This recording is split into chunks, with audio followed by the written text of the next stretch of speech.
Sorry. I fucked this up. Hang on. What one is it? All right, see you in a minute. For absolutely no reason, but I'll see you in a minute. Are we live? I don't know. We will be in a bit, though. If I am, I will be again. So I've had me a cut. Anyway, that's probably why I'm late. Ta-da.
That's so exciting, and it's so amazingly attractive.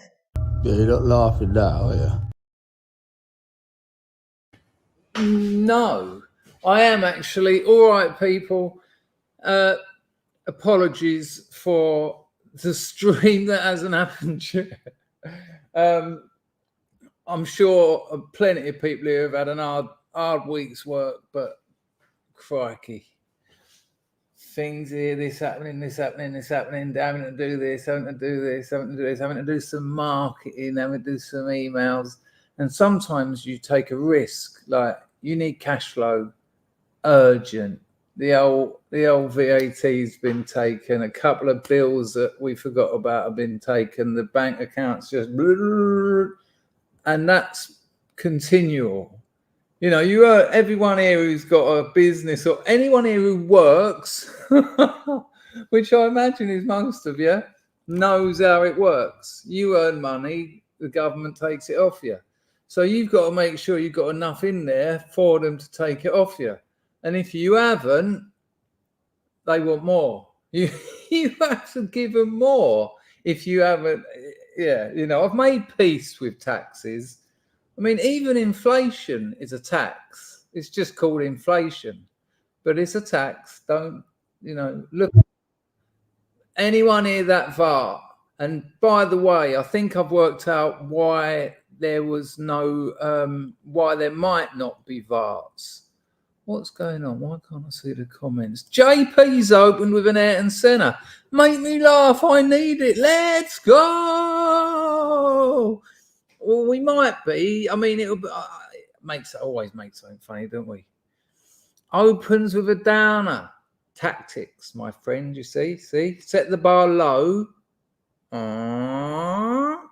Get an erection. There you go. It was a boom, not a VAR. I thought we had what was it? The other Slar, another Slar already. I love it. Anglo has dropped an Ayrton Senna in. Cult membership payment. Double Hoyt, never seen before on this channel. Hoyt, amazing, incredible. Thank you very much, people. Well, that's a score on the door. Right now, thank you, Anglo, and thank you, John. Without a doubt, that is encouraging. Now, I just want to explain. I know. Well, I hope, James, that was a light-hearted comment, but let me explain. So you've got to understand, it's 12:30. At night, it's like 12:30 a.m. for me. I'm not complaining, I'm just explaining. And if you explain, magic things can happen without anyone realizing, which means they may as well not have happened, and you didn't need to explain. When my hands go out of the screen, they disappear from my arms. Right, I'm absolutely shattered. Now that isn't a problem. I can blag that. I can just draw on my reserve fuel. Watched Steve McQueen's movie, the Le Mans, the other day. Cracking movie, man. I'm not even into cars, but so beautifully ramped up at the beginning. Very quiet, hardly any speaking, just shots of people in their tents and keeping on a bench. And then, you hear the little bits. These cars are some of the fastest automobiles in the world, and all this goes on for about 8-9 minutes. Takes real balls. You're making a movie that's not that you think's not going to be that popular. I mean, Steve McQueen, he's a real Hollywood star. As soon as he comes on screen, you think, wicked, Steve McQueen. My dad did know him, so it helps. Steve McQueen was a grass track racer and used to race with my dad. Mum loved telling that story. And then now I do. I'm sure most of you heard it before. But then suddenly, after all that very quiet, loads of strange jump cuts from like a tree to a nothing, and then it sort of goes beep, and you see them all push button ignition, but still silent, beep, and then the flag really slowly. At some points, it's just a still, and it goes boop. And these fucking cars, man, those cars go about 250 miles per hour. Now, I'm not a driver. We're not talking about cars, by the way, which is a weird thing to say while I'm talking about cars. But they go about 250 mile an hour. I think the average speed, because obviously there's corners and that, I think they do the average speed, the fastest average speed is something like 65 miles an hour. So that's the average speed that someone's done the course. They drive for 24 hours. Obviously, it's a 24-hour Le Mans. They do change drivers, but like I'm not an engine man. I'm not. Well, there's a name for it, isn't there? But I'm not. Well, I say I'm not into cars, but if I'm telling you now that I love the movie, there's shots where it's just a straight, and that's the bit where they get their, the speed up the fastest. And the noise, man, you just did.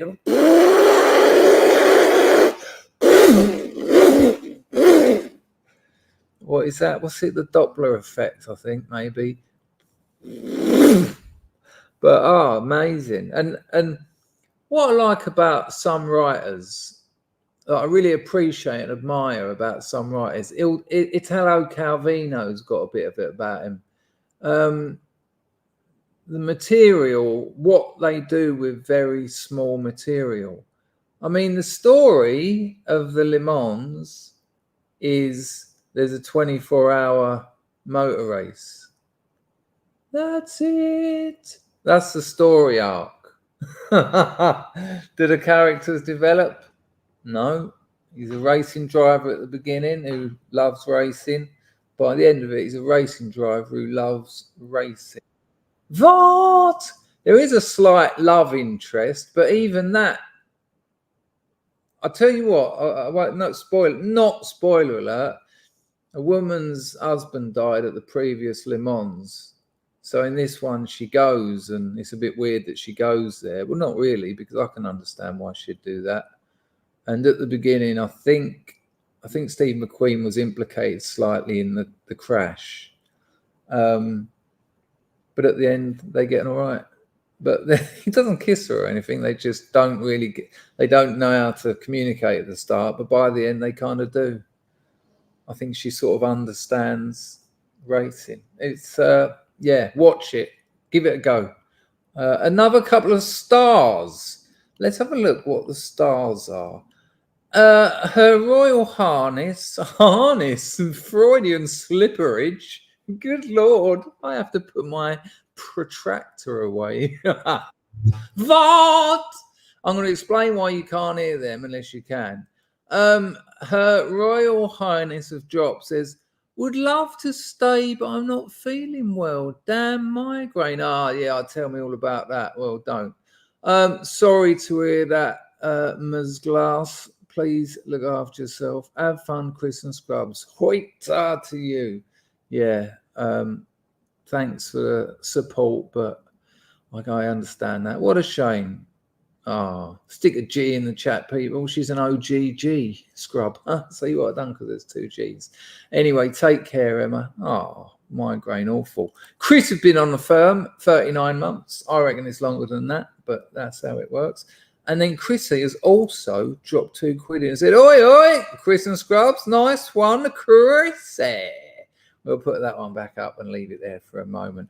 Oh, that has cheered me up no end. Excellent, excellent early encouragement. I feel like I'm at the Le Mans stream. Now, this is actually going to be a reaction video to an interview with Chase Hughes.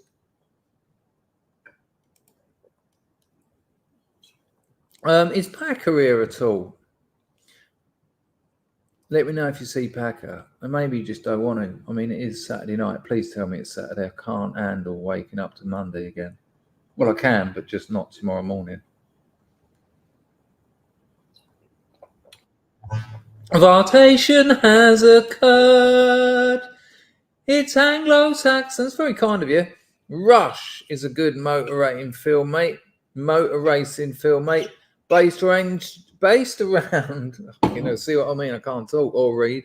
Based around James Hunt, Nicky Lauda rivalry. Highly recommended. It's on. Don't worry about that, son. I will actually make a note of it. Unfortunately, the new Scrubs book doesn't have a gold siding, so you can't see my real house. Only OGs will remember that. Rush. And I'm going to tell you why I'm going to trust you on that. Apparently, Hunt the Shunt was quite the character. He used to walk around in bare feet and all that. I mean, good Lord. He literally at the time could have had any lady in the world. A ladies' man of the 70s, I think is fair to say. All that kind of Formula One. And in those days, it was like, let's get these cars as fast as possible. They've restricted them now, haven't they? They don't go as fast. And you know what that means? It's not as good. It's not as good. If you're into seeing cars go fast, I want to see them go as fast as possible. Same as the Olympics. You know, they are allowed to use drugs in the Olympics. They've just drawn an arbitrary line. No, you can use this. No, but that, no. They should let them use whatever they fucking want. Can you imagine people doing the 100 meters in like 5 seconds?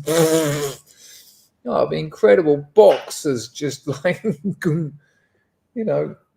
Anyway, I will check that out. I took a clinical psychologist who was a PhD at Oxford University. Beautiful girl. I met her at a gig when me and Trevor Locke toured people's houses. It was after one of the gigs and we were in the kitchen having a couple of bevies, imbibing a bit of the couple of old fashions. And Trevor said, right, mate, we really have to go. Don't forget I'm driving. And I was like, yep, not a problem. And there was like a weird, awkward silence. And this girl, I won't say her name, she said, it was really great to see you.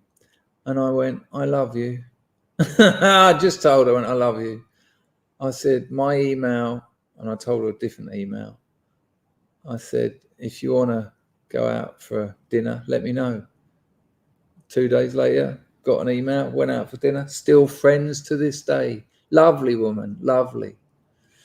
Beautiful. She was part of the Oxford University. I think it was Oxford, or was it Cambridge? Oh, Lord. No, it was Oxford. She was part of the Oxford 4x400 sprinting team. She was lithe, to say the least. She was lithe. So I took her to see Ayrton. Do you remember Senna, Anglo? Guaranteed you've seen it. The documentary about Ayrton Senna and all that. What was the other fella's name? Everyone's typing it quickly now. Alain Prost. I keep thinking of the author Proust. I don't know how you say it either. But yeah, all that lot. And Thingy Bob with the ears, Nicky Lauda, he got burnt up, didn't he? I mean, and even Nigel Mansell, weird, kind of underrated, excellent British motor racer. Yeah, they were the days. And then they just slowed them all down. No, it's too fast. This sport, where the idea is to drive your car as fast as possible, we're making them slower. Can you imagine that in any other sport? Imagine in boxing, they said, right, you can only hit them 20 times per round. It's such nonsense. Football's all over the place at the minute. There's all this nonsense going on about not being able to. I won't go into it, but it will affect football. Now, whether you give a shit or not, that's not the point. The point is that it's corporatism again is just destroying European culture. And that's how communism works. At whatever form it takes, it destroys culture, takes things away from people, takes things that connects people and replaces them with things that pretend to connect them, like social media. And takes real connections from them and replaces them with things that pretend to connect them but actually separate them further. It's scandalous. What a racket. Anyway, I found out why I think you're not hearing the VARs. For people who don't know, when someone makes a donation, it goes and we used to be able to hear them, and that might not be a lot, but it was quite nice to, when you have these little things, like, look, it's law, isn't it? It's the Scrubs law. Now, I was on OBS earlier and I was talking and the volume wasn't loud enough, so I've put the volume up in the actual software, and then when I spoke again, it just went right up to the top. And I realised either the mic or the lead is broken, because at some point, sometimes it's really high and then it just goes really low. I've got a new mic and a new lead ordered. It will probably be 2-3 weeks. So hopefully we'll be back to the Vartation. And oh, amazing it will be. Into the Mystic is on the firm. John Smith is in. John Enoch is in. Always lovely. JP. Barney Rubble. Preferred Ari Vaitanen. In the Opal Manta. Look at all that. All those old words. They don't mean a lot to me, but I recognise them. Do you know what I mean? Incredible. Skins on the firm.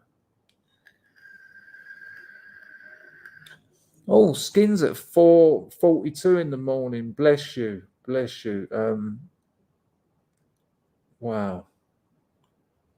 Moody Edge says they're all on juice. Yeah, they really are. Did you see? There's a great documentary about Ben Johnson. You know, the bloke who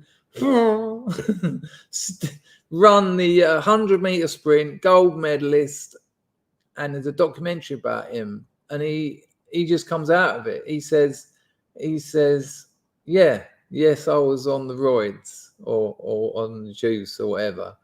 He says, with the Olympics, it's not a question of who's on it. It's a question of who gets caught on it. That's it.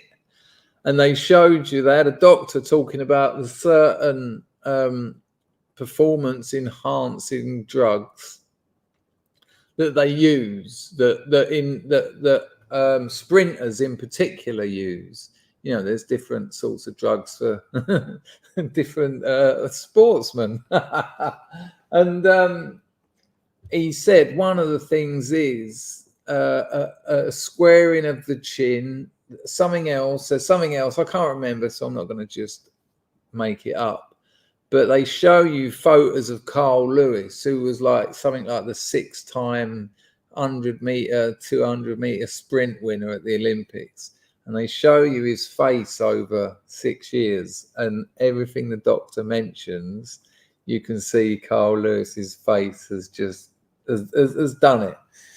Yeah, it's all just about getting caught. It's that's another classic. I only watched that like last year. I don't think it's on, for me, it's not on a par with Le Mans and Senna.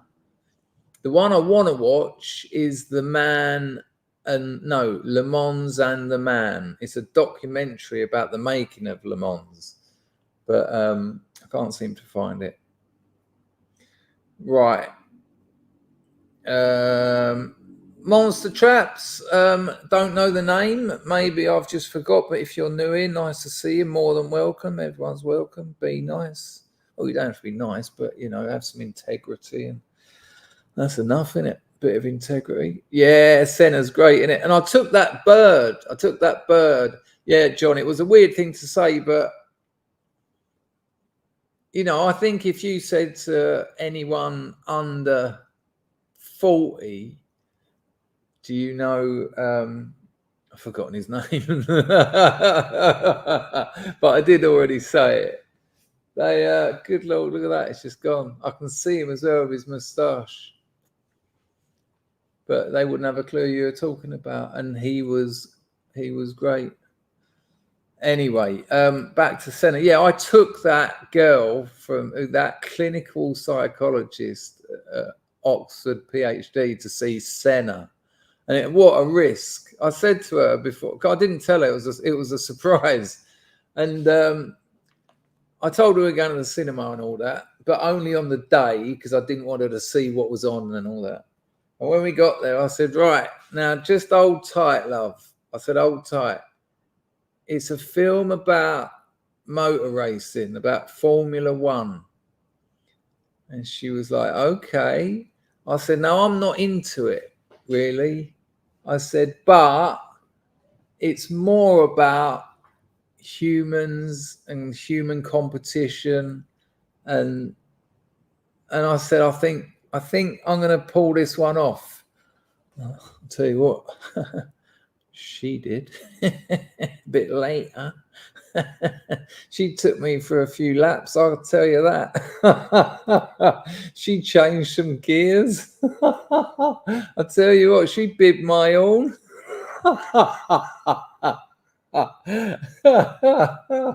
Oh man. Yeah. Nigel Mansell, there you go. He's always in there somewhere. Raisin sacks on the firm. Robert Jordan wants to know if I'm in Chiang Mai. No, I'm in a different country altogether. You get 10 seconds to guess. Ding ding ding ding ding ding ding ding da da da ding ding ding ding ding ding ding da da da da da. Boo!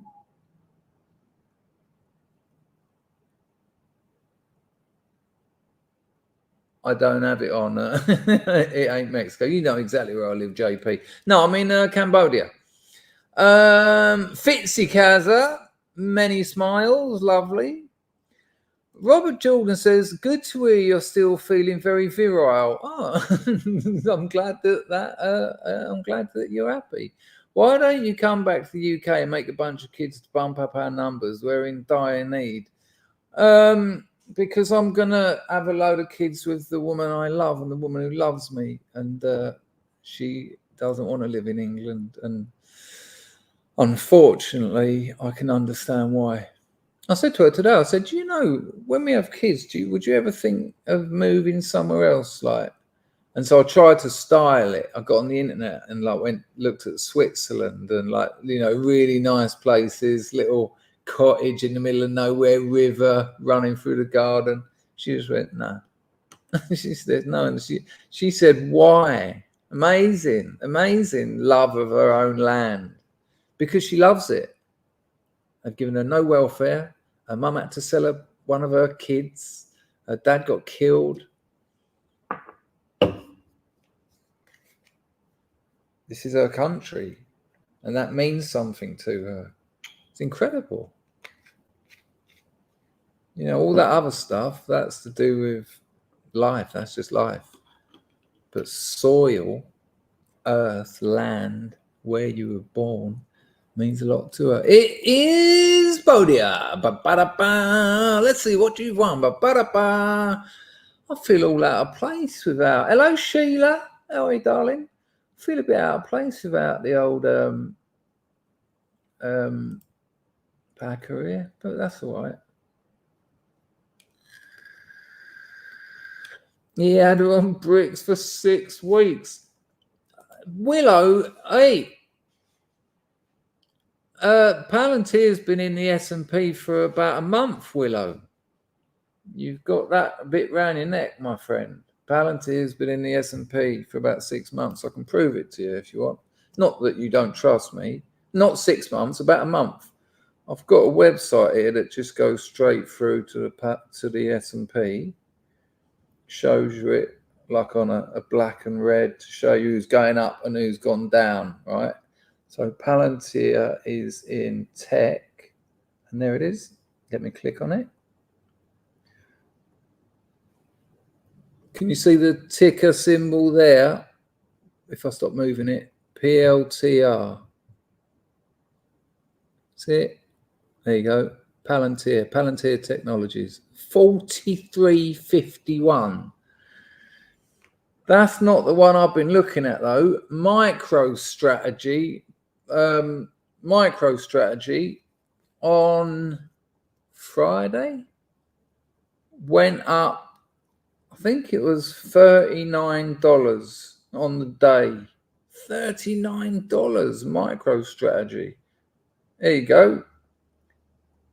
In the last month, MicroStrategy has gone up 63%. It's Michael Saylor's company, you know, the bloke who proselytizes about Bitcoin all the time.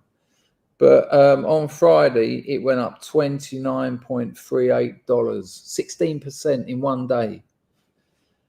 Now, the thing is, I'm not a trader. I don't know anything about all that nonsense. I'm just a long-term investor. If I've got a few quid left at the end of the month, I just put it on. But it's so tempting to take profits. Like I've only got about 20 MicroStrategies, but that has gone up, 20 times for, let's say 40 quid. That's 800 quid that's gone up. That means the world to me to take, if I had 800 quid and also, it will likely go back down lower than that at some point over the next few years because markets are volatile. But if I take that now, in 5 years, in 10 years, and my investments are for my missus and her children when I car kick because she's half my age. And in like 15, 20 years, those 20 MicroStrategies will likely be worth 50 times what they are today, or even more than that. Palantir just keeps going. I can't believe it. What was it? I think it's gone up nearly 200% in the last year. I did tip it. I'm no financial advisor, so don't take my word for it, but I did tip Palantir a long time ago, and Nvidia. There's a bloke, if you're interested in long-term investing, there's a bloke called Chris Camillo, and he doesn't look at P. I talked about it the other night. He doesn't look at PE ratios, that's price to earnings. He doesn't look at all the numbers and all these. He looks at, is this a good company? Do I think this is a company? Do I think what they produce or whatever, is their product or service good? And does he feel like it's going to be needed in the future? Where's society going? Does this company look like it's got good management and people are going to need this product or service more and more in the future? It's almost like a cultural long-term investing rather than all the charts and the numbers, all the PE ratio, all that. So that's very expensive stock. Like look at Amazon. Amazon, I think at the moment, Amazon has got 51% of the American consumer durables market. Do you think Amazon's going to go down in the next 10 years? It could. Of course it could. But do you think it will? So if you could get like 50 quid a month onto Amazon stock, just forget about it. If you're young, if you're in your 20s, you should be on this like a hawk. Get your ISA, totally tax-free. I've heard the commies in England that I've heard they're going to put capital gains tax up to something like 30-40%. Are you joking? Seriously? I mean, look, it's so typical. And you know, I'm not a particularly big fan of Margaret Thatcher, but it's a great quote. The problem with socialism is you eventually run out of other people's money. Capital gains tax. So you get capital gains, you know, capital money gains more, so you've got more tax. You give it to another gang. It's all the government is. It's a gang that's managed to establish themselves in some kind of societal role, and that we've been brainwashed over the centuries that that's required to fuck knows why. I want to thank Horus for cleaning that rot out of my head. But 30-40% is just comedic. This is what happens. No one starts new businesses because what? Capital gains at that much. No one's going to invest in England. All the businesses are going to move out. They ain't paying that. You can go to Dubai and pay nothing. People with properties just aren't going to sell them. They just won't sell them. And there's these simple loopholes where you can, you know, you just leave that to your children, or you know, the idea, they're so stupid, communists. It's like the old one I rattle out all the time, the Mises fucking problem. If you don't have free markets, you can't regulate value. You can't regulate value. You don't know the value of your resources. If you don't know the value of your resources, you can't plan ahead. And that's why they end up eating their own feet in communist countries. And it's just the same with this thing. I'll make a bet now, and this isn't a hot take. Anyone with a basic understanding of economics will tell you they're doing it so they can get more taxes to fill this 2 billion black hole. There's other ways of getting that money, of course, but they won't go there because they're commies. But it will end up. It will cost them money. They'll get less taxes. Because when you tax people who take risks and spend all their life trying to make things happen, they go elsewhere, or they stop doing it. They're like, nah, I'm not going to do all that when I'm going to be giving it all to you to give to other countries for reasons I have no idea. Yeah, so they'll lose money. I'm sure they'll lose money. It'll be very interesting. Hello, plot loser. Raise machines on the firm. Lovely. Right, let's have a look at this video because I can't stay here for too long. I will, obviously, when the grift keeps going. I haven't got Packer here. Right, entropy at the top. I better check that quickly. All good over there. Entropy at the top. I'll get this one up on my screen as well. That you see, I won't look at that QR code. If you just put your phone over that, you'll get a little link. You can link that. That one takes the least out of your donation, and you get a video reply from me. And it's not pre-recorded. It'll be after the stream, going, "Nice one, you bastard," or something a little less aggressive, perhaps. But I'll grab that one up on the screen now. So should anyone decide to use it, I can say thank thee in public. You've got to be 18 or older to watch that content. Right. The problem is I watched this a couple of weeks ago and I thought that would make a great video. I'll get a lot of timestamps and then we can watch it, because we can't sit and watch 2.5 hours of content. I haven't got the energy, I haven't got the time, and I'm sure you won't. It's the sort of thing. I'll put the link in the description of this video. Don't forget to like the video, people. It really helps. It helps YouTube. If YouTube know that the 88 people who are here liked it, they'll send it to other people. Right, Chase Hughes.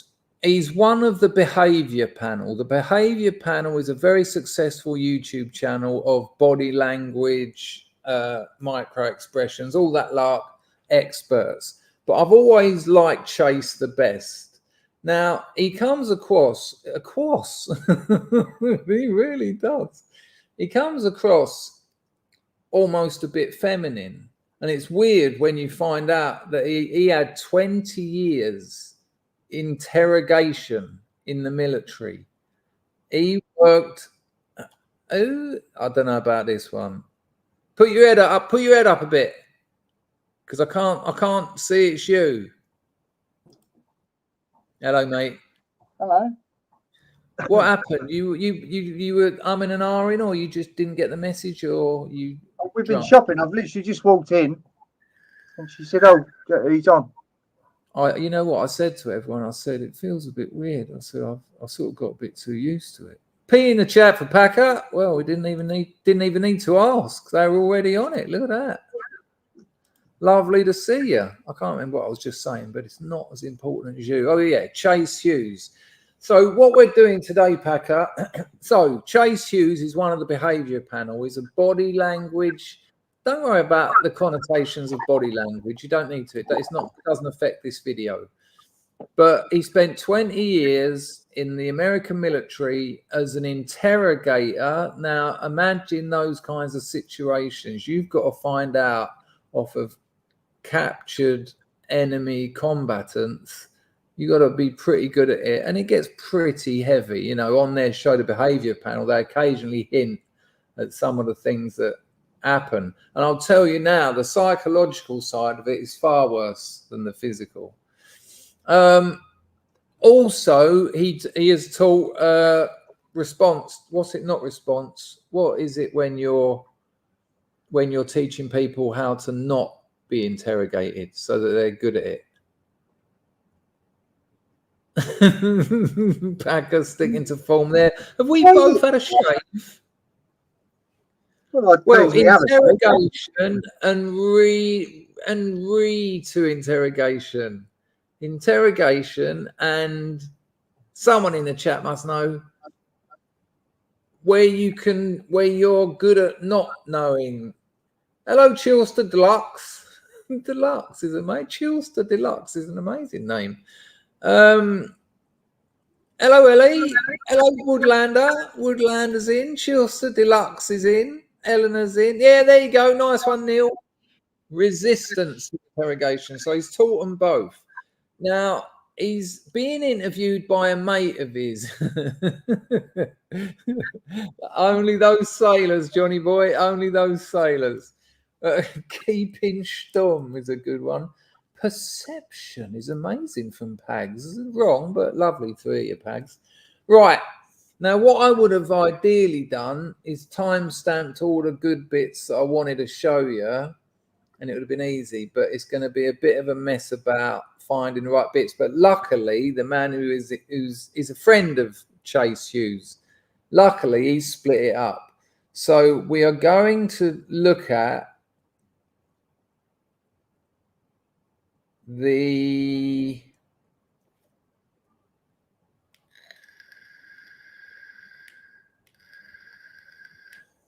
right. There's 40 odd minutes, but we won't look at all of that. But the first section from the top is excellent. Now, because this is a reaction video, hello 42. Inevitably, people in the chat, usually noobs, will say, can you just stop talking so we can watch it? And so that I don't go, you can just fuck off and watch it on your own, which I always do and regret it afterwards. If that's what you want to do, you can fuck off and watch it on your own. I have to react. Then I get fair use. All right? That's fair dealing. And I haven't had a life of fair dealing, I can assure you. So I do have to stop it. But also, you know, that's why I do want to add some stuff to it. So here we go. Chase Hughes. He currently works for the government and he works for businesses, of course, because not only does he know about interrogation techniques, but also whether people are lying, how to get people to tell you the truth, etc., etc. Fascinating stuff. Let's roll VT. Good to see you, Packer. I'm never going near this man. Oh no, you're going to get. I'll tell you what. All of you, if you pay attention, you'll learn some really good stuff. Let me know if the volume of the. Oh, it should be all right actually, because I'm just guessing. Share. Oh, why is it not working? I've got buffered on. Entire screen. Share. Hello. Right, here we go. That should stop as soon as I press play. Let me know if there's an echo. Just let me know if there's any problems with the audio or anything. The fastest way to read a human being is to keep one question in your head. It is. Today I'm talking to Chase Hughes. So this is important because he's going to tell you who Chase Hughes is, give you his CV. I could skip it, but why not get someone who's done the work and listen to. I'll put the link to this interview in the description of this video. If you're new here, I'm a writer. The first link in the description is my Substack. It's totally free. Go and have a look. Leave a comment on one of my stories, or all of them, or two of them. Even if you don't like it, tell me why. That I don't mind. I just like the engagement. Writing is very important to me, and I like to hear what people think of it. Anyway, here's who Chase Hughes is. A US government brainwashing and interrogation expert who spent 20 years in the military, trained intelligence agencies, later on became a neuroscientist, and is regarded as the #1 human behavior expert in the world. There's a formula that I used to teach for actual brainwashing, and it works the same to brainwash ourselves out of a behavior. In this episode, we dive into how to read anyone and uncover their true motivations, how to spot a lie and get them to reveal the truth, how your personality shows up in the shape of your face, a miracle compound that he takes to heal his brain. Right, before we go on there, Chase Hughes is considered one of the best in the world in these things. But when he was, I think it had started happening about 4 years ago, he started getting this kind of seizure, but not the seizure where you all spaz about on the floor and all that, like would typically understand a seizure. I think I can't remember exactly. I'm not a seizure doctor, but he didn't know he was having them. But when he was having them, he didn't know who his wife was, and he didn't know what was going on.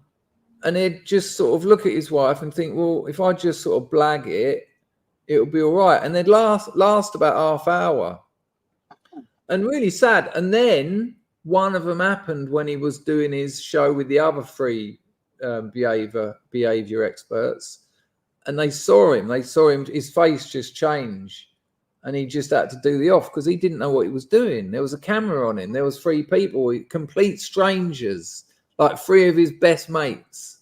And he was just like, the fuck is going on here? We're not gonna we'll unlikely get to the last bit, but you see a miracle compound he's taking to heal his brain. In short, magic mushrooms. Yep, a man of a military background, all this, very successful man, teaches businesses how to make money, all that other stuff. He's got on the magic mushrooms, and he says later on in this, like I say, we probably won't get there. We might, if this goes down well, we'll have a look at some more another day maybe. But he says taking psychedelics changed his life more than anything else in his life, and I would say that as well. First time I took acid, I was never the same again. Acid changed me as a person in so many ways. You know, you don't get a choice when you've had acid or mushrooms or any psychedelic really. You know, a mirror's held up to you and you have to face a fact. You can't just pretend, which most humans do all the time. You know, we play roles, we wear masks, which Chase Hughes will get into very shortly. And how to brainwash yourself before the world does it for you. So put on your seatbelts, let's get into it. Being on the behavior panel, you've looked at countless cases where you analyze human beings, whether they're lying or not, whether they've abducted or killed their own children. Yeah. What's the most fascinating or chilling case that you remember? So this geezer Leon, it's his YouTube channel, and he's a mate of Chase Hughes. That you analyzed? Aaron Caffey. And that was the true embodiment of what a psychopath is. And she had her parents murdered and her little brother, who was a child. Yeah, so you heard that she killed a mother and siblings, and they broke it down on the behavior panel, and well, you'll see. And she convinced her boyfriend to do all this, and The boyfriend was not a psychopath. no, That's the corker. She got her boyfriend to do it, but she's the Leon says it ain't my channel. She's the psychopath. But the power of psychopathy got her boyfriend to do the murders. She convinced him, manipulated him to kill them all. I mean, you've got to have some incredible powers of persuasion. You know, she looks like a child, and on the behavior panel chat about that, Chase goes into that in quite some detail. You know, if you can convince someone in a way, almost like a magic trick, you know, you're deceiving them that they're an abused child, and then that taps into adults, because if you convince an adult that someone's abusing a child, well, most adults are gonna respond rightly to that. You know, psychopaths are, you know, not all psychopaths are murderers, by the way. A lot of CEOs are murderers, but all murderers are psychopaths. That's not true. I got that wrong, actually. Serial killers. Not all psychopaths are serial killers, but all serial killers are psychopaths. The reason murder is because you can murder someone in a car crash. You can murder someone accidentally by punching them, you know, in a pub fight or something. I think that was an entropy. Plot loser, £3 in entropy. Nice one, son. Aprasha Kanatu. Let's roll VT. You heard that, did you? You heard that, JP? That's probably because it went through on the old entropy. That's interesting. Yeah, we heard that. That's an entropy then. Okay. But I think when I get the new mic rigged up. Anyway, thank you, Plot Loser. That's great. VAR Extreme from October. VAR Extreme's excellent. I want to start a company. Vartation. Sheila said, what a buzz. Here we go. Dr. Phil. So check this out. I think he was just super suggestible, and she knew how to pull all those. He was just really, yeah, really into her. Yeah, and Dr. Phil interviewed her, and you could see those eyes, and like, just, I've studied psychopathy for a long time, but I never felt it until that video, where you could just feel that's not a human being, almost. Like there's no human in there. That's a wild creature. See, psychopaths don't know how to interpret feelings. I mean, we all have trouble with feelings. You know, you get a negative feeling, even a positive feeling. You know, when someone offers you praise, it can be quite hard to take. You know, when someone says, I think you're excellent at so-and-so, you know, it's quite hard to negotiate. And a negative feeling, like a death in the family, or, you know, maybe you just scored low on a test. You know, we're all a bit funny, but a psychopath, it's like a foreign language to them, feelings. It's just, it's just, yeah, not really into this. I'm going to have to do something significant just to put a stop to it. That views a human being the same as throwing. And no compassion as well. You know, a psychopath, especially with narcissistic tendencies, which is pretty much most of the time, they want to get their needs met. Now, we all want to get our needs met. Humans have needs, but I might lift some weights and it makes me feel good. It makes me feel like I've done something, makes me feel makes me feel like I've looked after my body a bit. There's obviously some endorphins and dopamine rushing around. Well, there was anyway beforehand. But But you know, I got some needs met through lifting weights, whereas a narcissistic psychopath will do the same with other people. They exist only to get the psychopathic narcissist's needs met.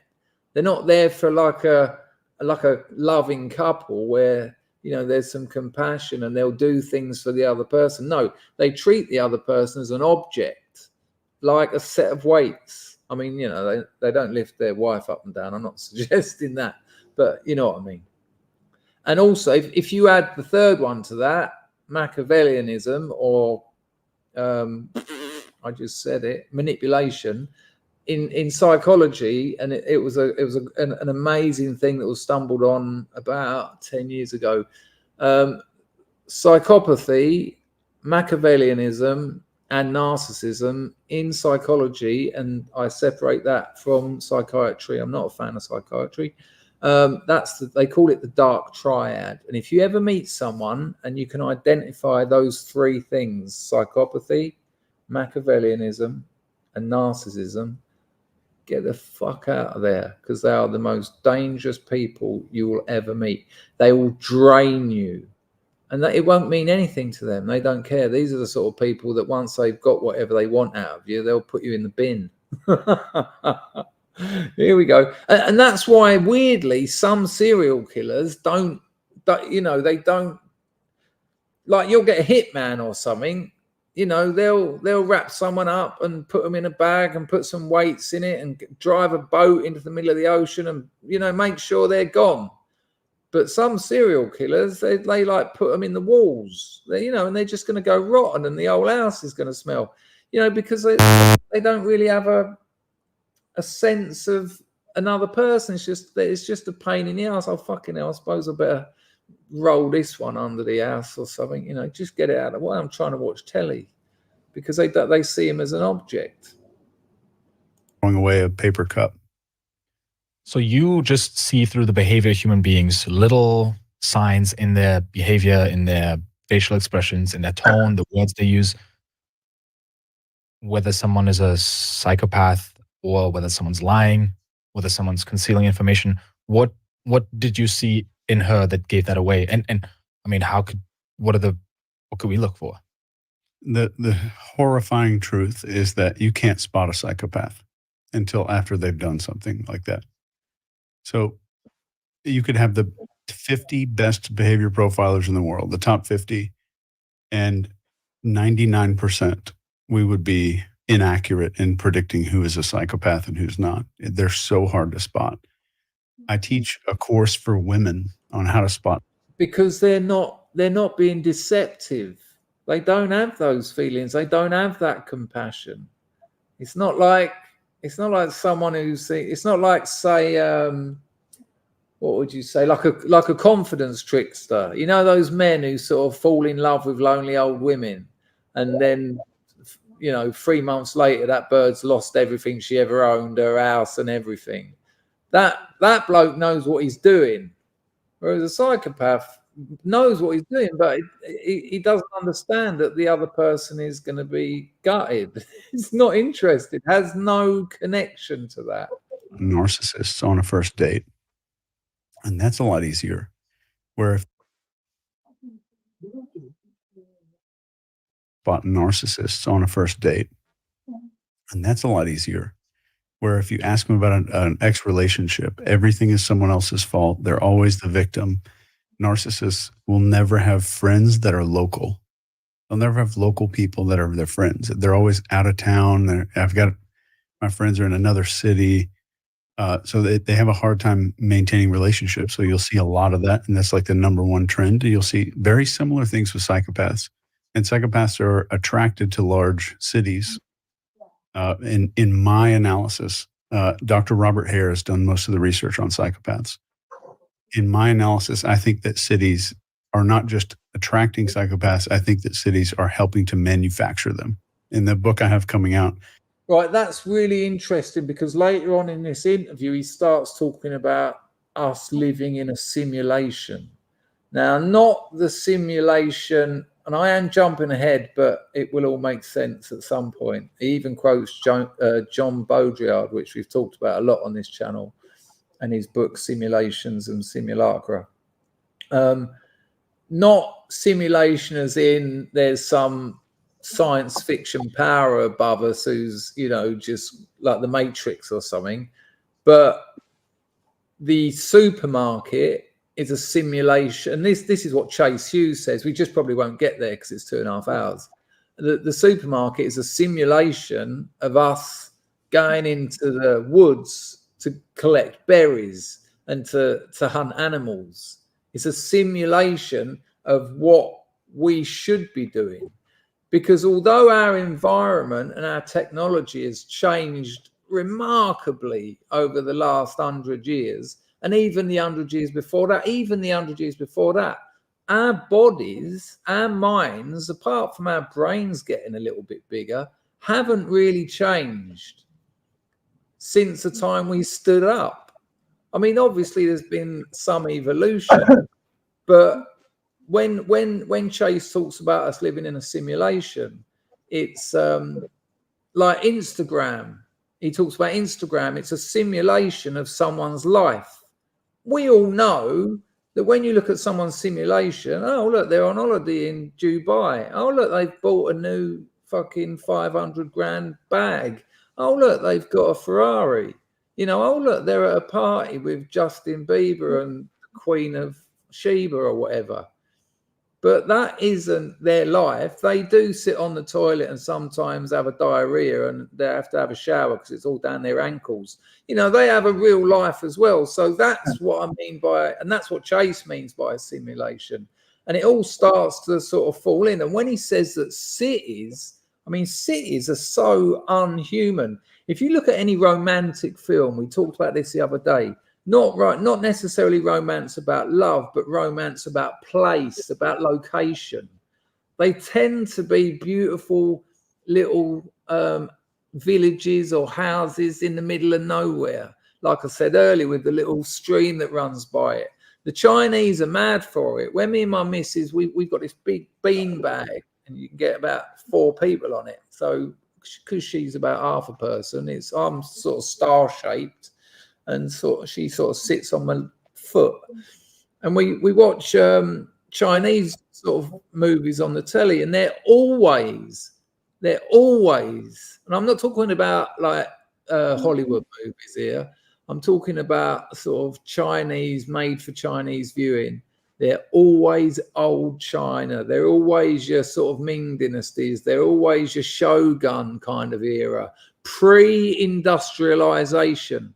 Because as soon as you see it, as soon as you see those lovely old paper and wood houses, and you see someone sort of getting water out of the well, and it's a very simple life that hasn't been kind of suffocated with administration, bureaucracy, judiciary, and all those other things that send us mad. That's what he says there. He suggests that not only do psychopaths, not only are they drawn to the city, because it's very hard for a psychopath to exist in a little hamlet somewhere because they're strange, and you know they don't want to attend the little 5 people boozer on a Friday night. Whereas in the city, ironically, is that the word I'm looking for? Maybe they can be unseen in a city. Right. Roll VT. I have a chapter in there called Psychopath Factories, where I talk about the elements of a city and how it manufactures psychopathy. There wasn't psychopathy before, or at least not to the same extent, and it breeds that, it increases that? I think it does. Let's talk about one thing that'll make sense right away. You've heard of the bystander effect, right? So for your listeners, what this means is if I'm in a big city. Hang on, Packer, are you saying anything? No, my son has entered the room and started shouting. Oh, your house. Yeah. Oh, that's all right. I just heard things. I was thinking, what the fuck is that? Where's that coming from? Stop! I was like, I thought it was you. Like. Anyway, as long as I know it isn't, I'll take it back a bit. So, for your listeners, what this means is if I'm in a big city like New York or something like that, and I get hurt and I'm laid on the ground and I'm wounded and I'm begging for help, the more people that are around me, the less like. Whoa. Every time someone in our circles is streaming, you set one up. Well, I don't know our circles is for a start. Such a grifter. It's sickening. Make sure you donate, pay piggies. Well, while we're on that, people, that QR code in the top right, if you hang your camera over that, you get a link. You've got entropy at the top and super chats at the bottom. Nice to see you, Toffee. Roll VT, Chase. Likely I am to get help. Like, people will take pictures, they'll take videos. They all assume that somebody else is going to call 911, but they'll stand there and watch. So if I took this behavior in isolation and I told you a story about a person watching another person get stabbed and they stand there and watch, they watch in interest, you would call that person a psychopath. When you get into a large city, that behavior is common. That is the bystander effect, is the behavior of psychopaths. So us not relying on reputation, and we're not in a tribe anymore. Our brains are not wired to handle millions of people. They're wired to handle a tribe of about 150. Amazing. There you go. We're not in a tribe anymore. But as we know, other people, certain people, have made sure they're in a tribe, especially when they go to other lands. And then where do they go? Cities, where the other people in those cities have been totally atomized. So when we get to a big city, we have no capacity for empathy for that many people. So it gets shut off. Our brains say, I can't do that. And empathy goes away. That's why. Unless, of course, you've got a book of protocols that tells you how to maintain that connection by doing rituals, by doing things that bond you together. And we all know what these things are. And well, you know the rest of that story. We're in LA right now. We're driving around. We just got off the freeway. We shared a car here together. People are bad drivers because there's no reputation. You're never going to see those people again. I don't have to rely on reputation. That means I don't care what other people think. So more psychopathy. I think psychopathy is a spectrum. And some people view it as a diagnosis of, you have to fit this checklist of all these things to be a psychopath. I don't believe psychopathy is a spectrum, because then you have to ask, where does it end and normality start? I disagree with him there. But I imagine Ed put a pretty good argument up against that thought by me. Can get close, right? Which means that there's a line, there's some kind of a spectrum there. So what is it that you saw in that case that made it we don't need to hear any more about the case of the woman who convinced her brother to, not her brother, her boyfriend, to kill her parents and siblings. But this is where the interviewer Leon starts asking Chase about reading psychopathy and reading narcissism in people. It's mind-blowing. Check it out. Like anyone listening, I have intimate relationships, business partnerships, people I do business with, people I get close to, family members, right? Mm-hmm. What are some of the things that we can do to spot certain patterns in them that we should be aware of? Or like, how can we get a quick read on someone? Not for psychopathy, right? Or anything, to realize whether they're trustworthy, whether they're telling the truth, whether they're authentic. The fastest way to read a human being, number one way, is to keep one question in your head. It is, what does this person want me to feel about them? And what do they want me to notice? Number one. It's amazing. That's just keep that one thing. So rather than, spread your questioning far and wide, Just maintain one thing. What does this person want me to notice about them? We've all done it. We've all been sitting in a bar or a or a boozer or a bar, and someone starts talking to you, and you know, it starts off, hello mate, you all right? Yeah. And then the next thing they're like, used to be a semi-pro footballer, and it's just out of the blue. And you're like, oh, right, who was that? And they're like, well, it was Swansea. Not when they were in the Premier League, though, you know. When they were in the Championship, I played for them. You're like, oh, wow. Yeah, I'm a gooner. Yeah. And then you're ready to talk about something else. And they stick with that. And it might not be that they want to tell you. They might have got sued for something that they didn't do. And so that you'll notice there's this, that they'll have this continual sort of, they want you to know something about them. And that isn't a conversation. That's someone selling you their character. And you shouldn't need to do that. That isn't, you don't do that with your friends, do you? You know, you know enough about your friends to put all that behind you. And when you're in a boozer in those situations, you just want out of that. You feel it. You feel there's something not right about those people. They're telling you that. They're telling you a story about themselves, and they want you to know it. Listen to what he goes on with. So what do they want me to notice about them? And that's going to show you the beginnings of understanding the mask that people wear. Because everyone wears some kind of a mask. And I'm not talking about a COVID mask, but I'm talking about like a persona that I put onto the world. And the way that I teach this to military and government is the mask is made up of the things that this person built to conceal shame.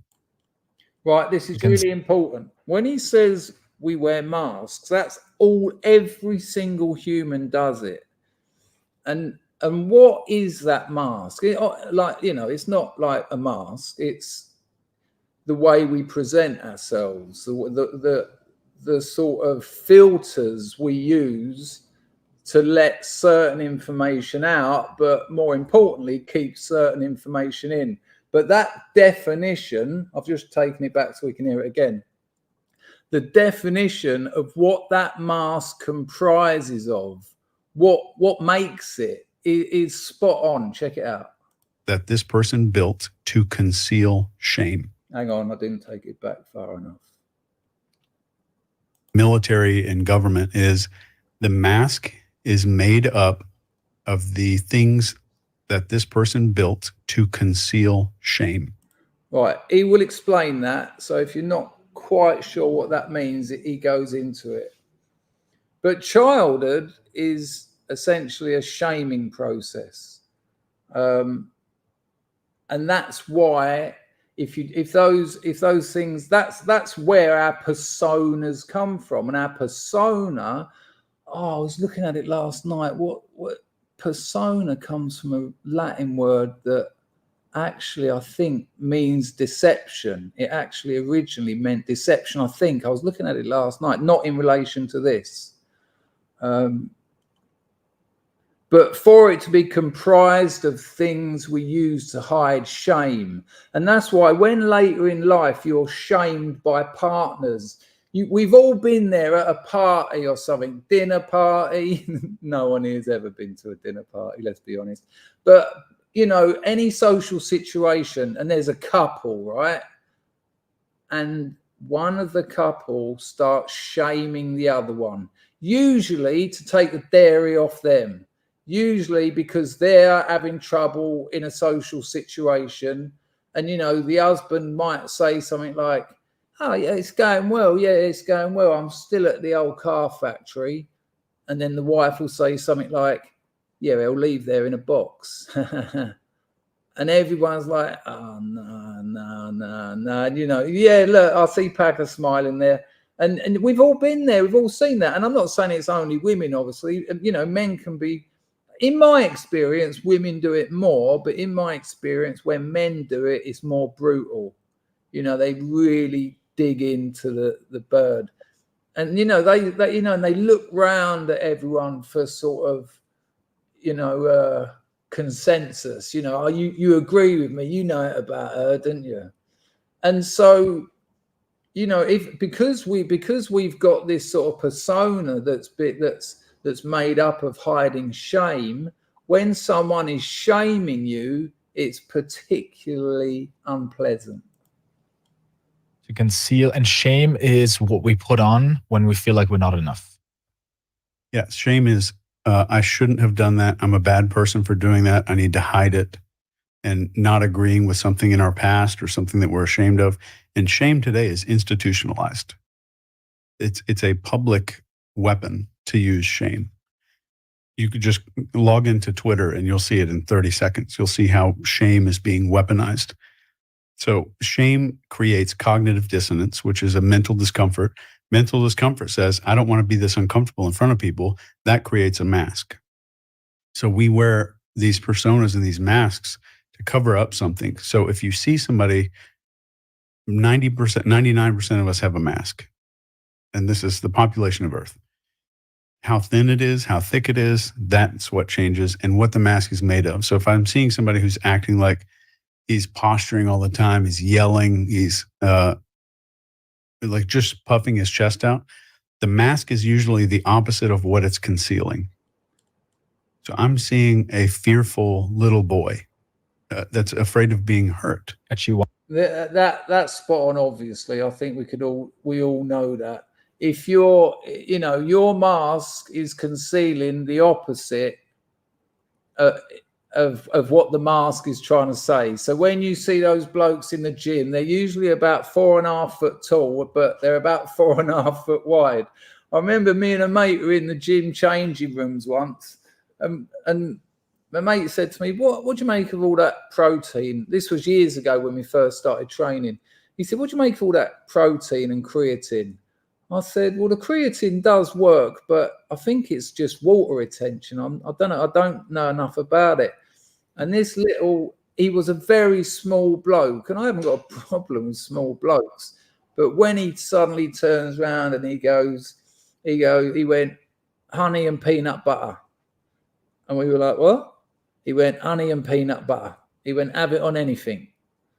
He went, and then before we'd had a chance to immediately start taking the piss out of him like we were going to, he went, because I'm a cage fighter. And like, I'm sorry, you can be the hardest bloke going, but not at that height. You can't. I mean, you can get in a cage and fight. Do you remember when we watched that Down syndrome bloke fight that one-legged fella? I mean, you can do it, but then he started going. He went, I wake up in the morning, peanut butter and honey on toast. He went, for lunch, he said, I'll have 2 chicken breasts with peanut butter and honey on it. You can have it on anything. And my mate was going, can you put it in coffee? He went, yep, stir it in your coffee. And then it was like fish fingers. He went, yep, anytime. And it was just ridiculous. I was like, pot noodle. He went, it's tricky because it gets quite sticky, but you can do it. Like, it was ridiculous. And then, of course, every 3 or 4 lines, I know because I'm a cage fighter. So his mask was a cage fighter. His mask was that he was hard. He wasn't scared. He was a hard man, which told me and my mate, which is why we had not a care in the world about just ripping the piss out of him, was that he was a scared child. He was ashamed of that. And sadly, that would have almost certainly come from his childhood, where he would have been repeatedly taking beatings. And when Chase talks about it being institutionalized, cancel culture is essentially just shaming, isn't it? And social media is a platform almost designed for it. What, you ain't keeping up with me. You don't look as nice as me. You haven't got as much money as me. And even in sales, I mean, it's a bad sales technique, but it will work on certain people. When you see those crypto adverts, it's always like, are you working 6 days a week and have got nothing to show for it? Is your wife wanting another holiday? And you're like, hang on a minute, And it's like, you know, you need to up your game. We can help you do that. And what they're saying is you can get rid of that persona, because it takes energy. It takes effort to maintain an artificial sense of self, an inauthentic sense of self. And so when someone offers you the opportunity to get rid of your mask, be the authentic you, not have any shame, because in this instance you've got loads of money, or what, and what money gets you, you know, they're very effective. Wawa. Yeah, I'm seeing a chihuahua that's barking, and if I bark enough, no one's going to hurt me. And that's what I'm really seeing there. That's what a mask is. Mm. And then I guess another factor is how open or vulnerable are they with just revealing that they do wear a mask? Because I think some people, they're just like, yeah, I do wear a mask. Yeah. And this is my mask. Yeah. How many people here in the chat reckon they are their authentic selves in social situations? Not, and think about it, not a social situation can involve like your work situation. Otto loves peanut butter. You're all right. I don't think it means you don't have to go for it.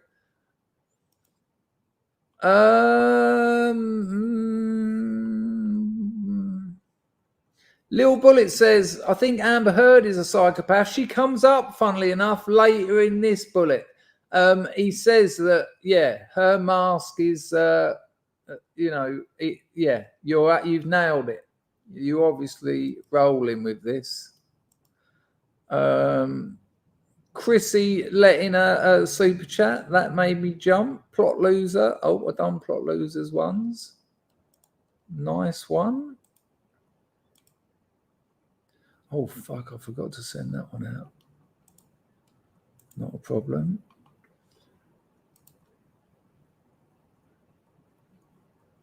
Let's have a look at these. These will be interesting. John, 100% no.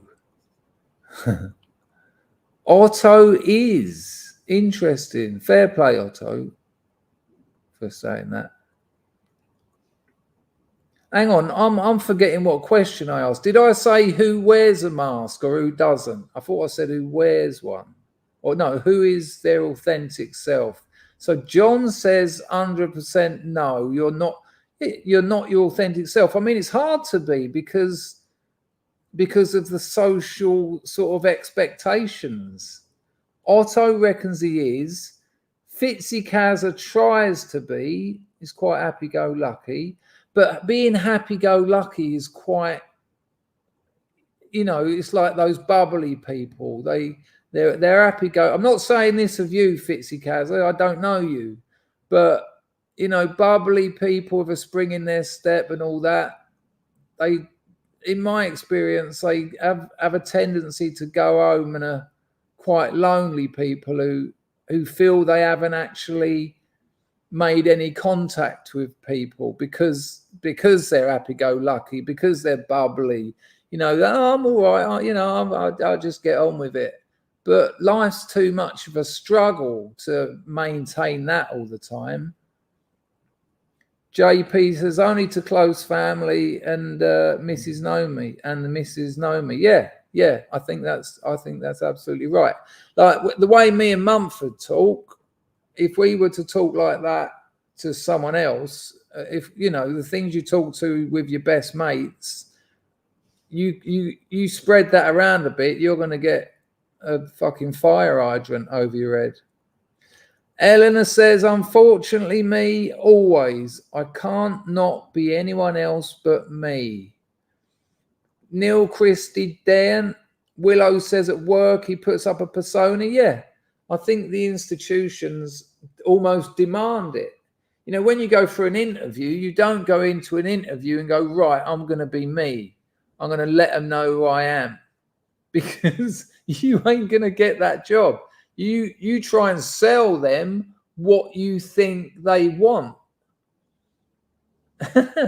Baz says I'm Dutch, so it's difficult. Understood. I always wear my bravest mask when I'm out. That's interesting. John agrees with Willow. John says I'm 100% always myself. No regrets, no lies. No regrets or lies need to be told. If you don't like me, I couldn't give a fuck. Yeah. Okay. What you see is what you get. Doesn't make me popular though. John says that. Pag says that.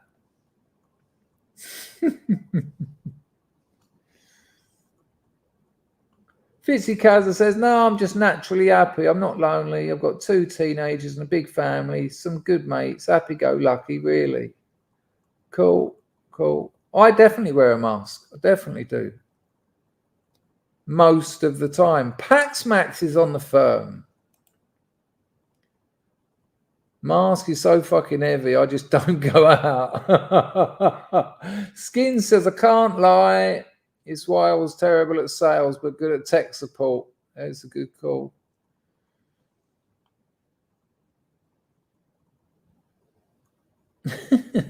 Smoking.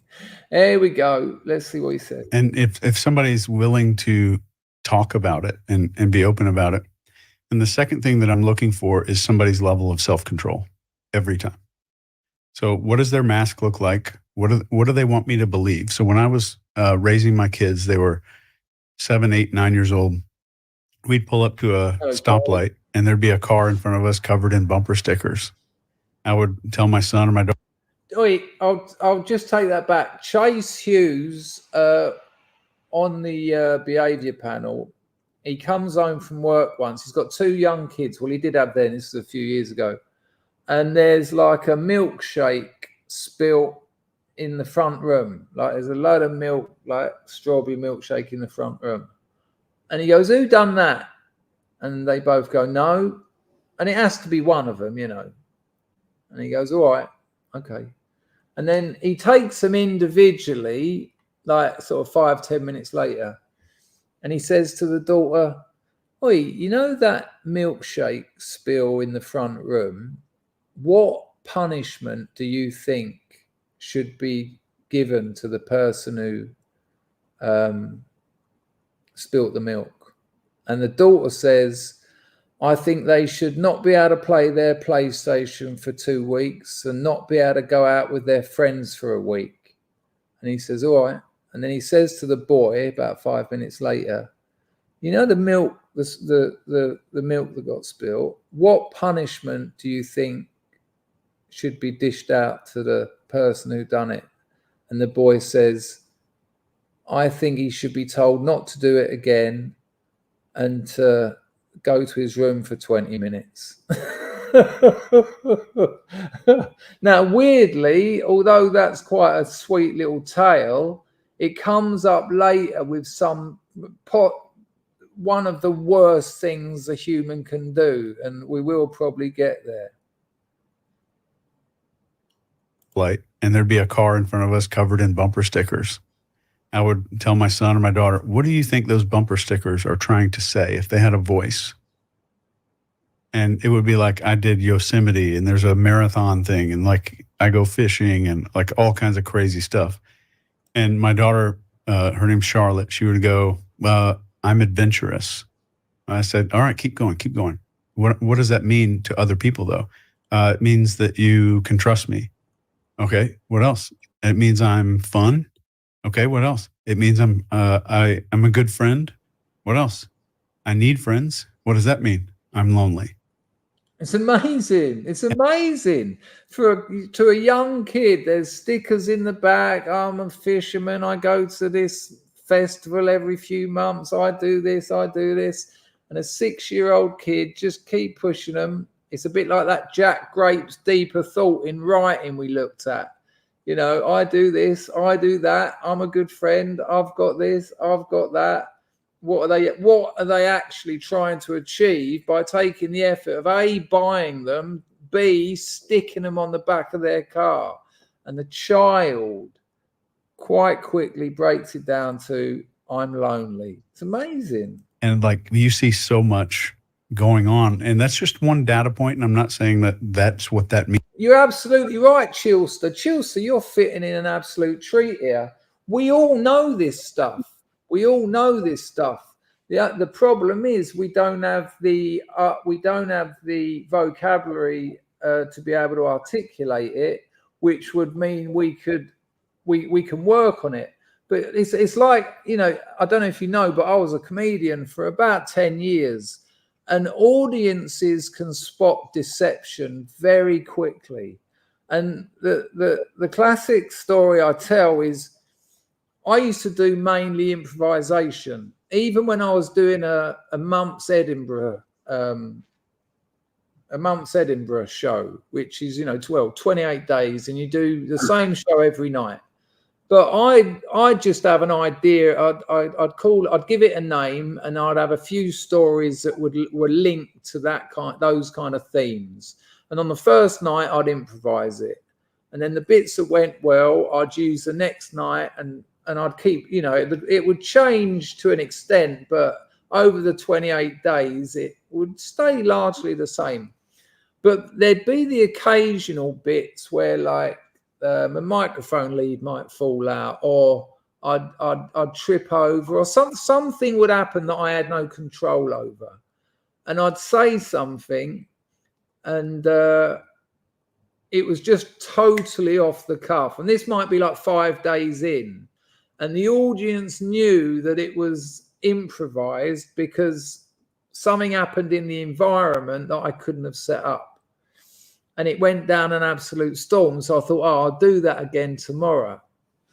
But the next day, when I try and do it, it's now theatre. It's now acting. It isn't. I haven't just come up with it. I'm trying to make it look like I am. And sometimes you could feel the pain of the audience, because people don't like being lied to. People don't like being deceived. And it wasn't, you know, it wasn't that they didn't like me, but it was like, there's, you know, they don't quite know what the problem is, but there was something with that line that didn't sit right. And when you're on stage and you feel that sort of drop in the audience kind of engagement, and there's another word I'm looking for. You know, comedians, oftentimes you'll be out in the green room and a comedian, whoever's on before you, might come out and they'll go, oh, fucking tough crowd tonight, mate. Very difficult audience. That's bullshit. There's no such thing as a difficult audience. These people have come home from work, they've had a shower, they've had something to eat, they've got on a tube, they've got on a bus, they've walked, they've got lost, they found a place, they've paid a tenner. They want to laugh. They haven't done all that to sit down and go, right, go on and be funny. You know, so what's the word I'm looking for? They want to support you. And when it's going really well and they're supporting you and they're thinking, this is excellent, this is what I needed on a Thursday night, I've had a terrible week at work. And then you try and deceive them. Now, your intentions are good. You're trying to make them laugh, but it wasn't necessary, because doing what you were doing anyway was enough. Trying to copy the previous night's accident, and they feel like you've let them down a bit. It's an horrible feeling, actually.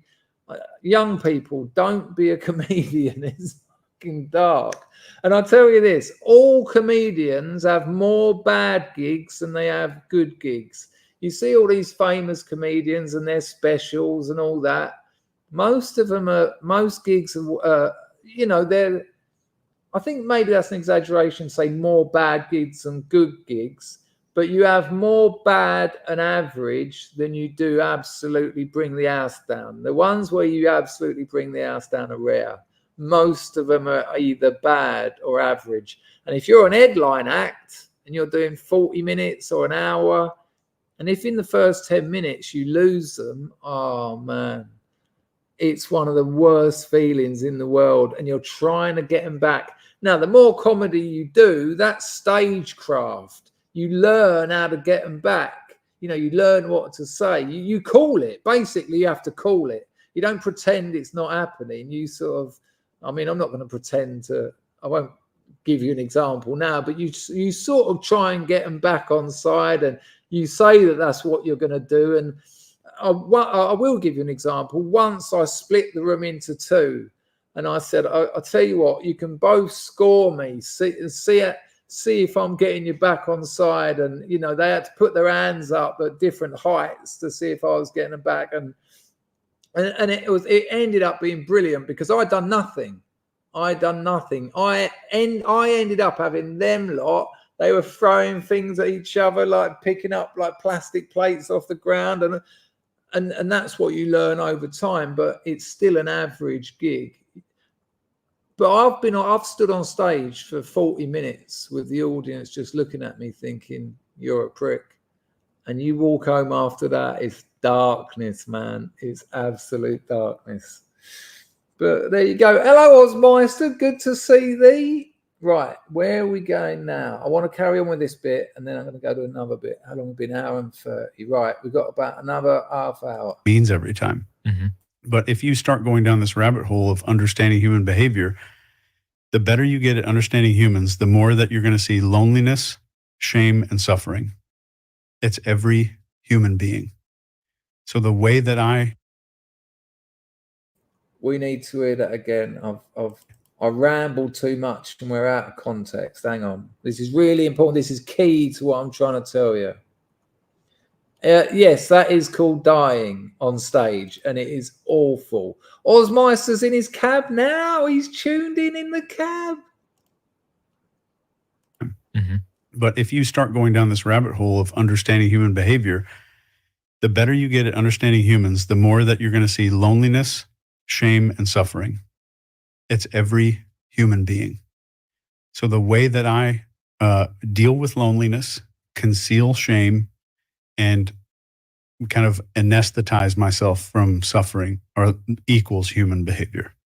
What are some other common masks that you see? You have the puffing out. It's an incredible thing to say. It's an incredible thing to say. Every human being. Have it again. One more time. Check.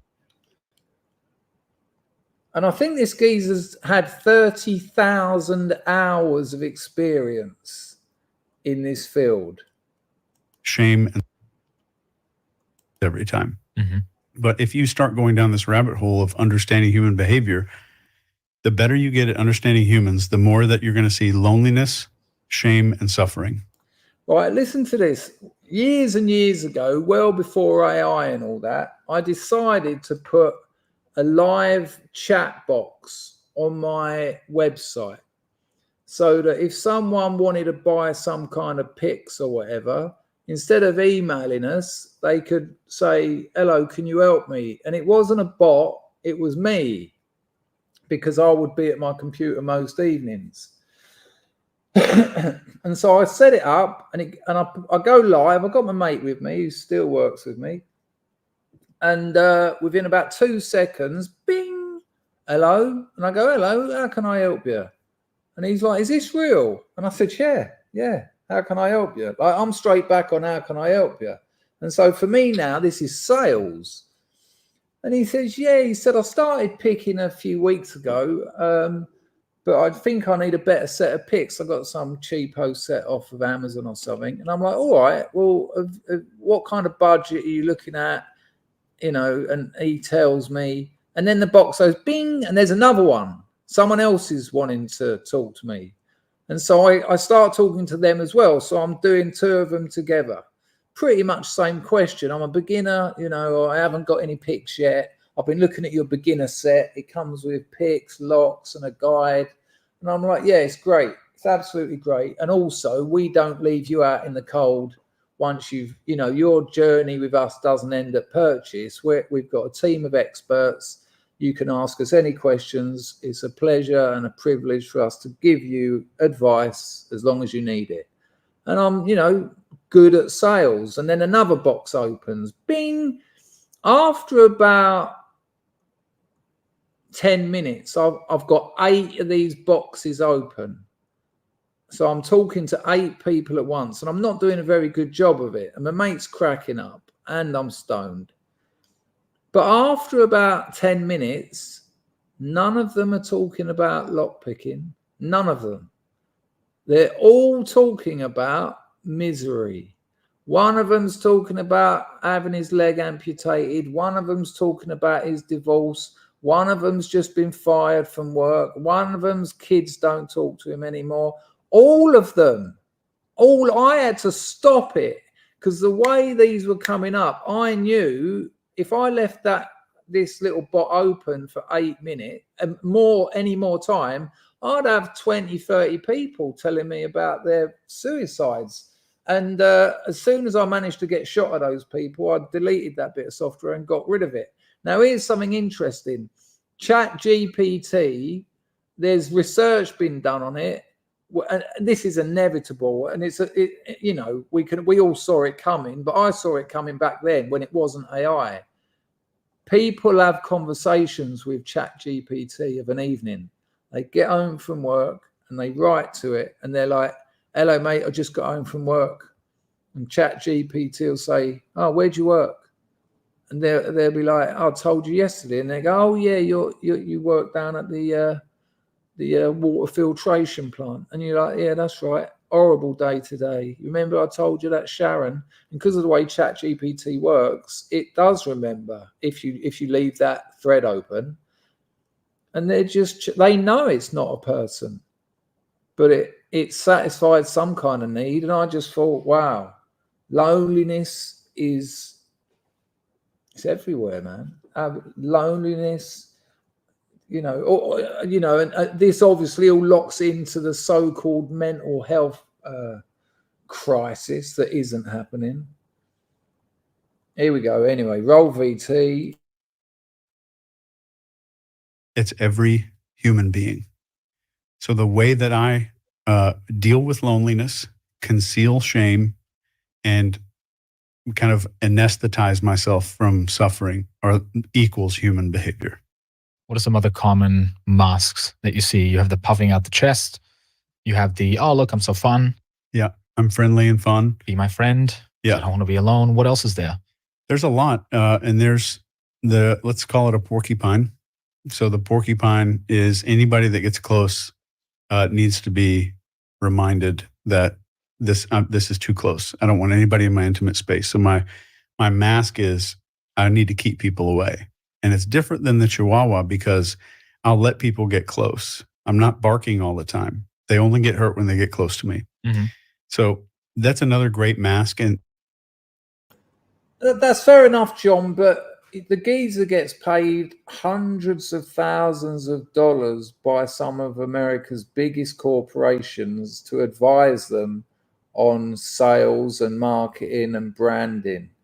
Now, if they didn't see results from that, they wouldn't do it. And he also done 20 years in the military doing interrogation and resistance to interrogation.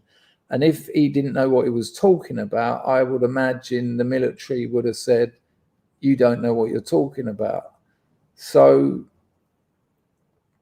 yeah, but paid or not, people get paid for their jobs.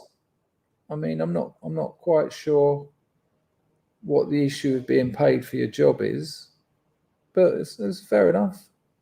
But tell me why you're not buying it. What saying you're not buying it is, it's like, okay, but why? Where are the holes in it? I think there's different ways that we wear our masks. And another mask is let's call it a baby or a puppy. Like I deal with conflict by rolling over and looking innocent. I'm kind of using innocence as a way to do things. And if you want to understand human behavior, I'll give you this is the most perfect formula that you will ever get as far as I'm concerned.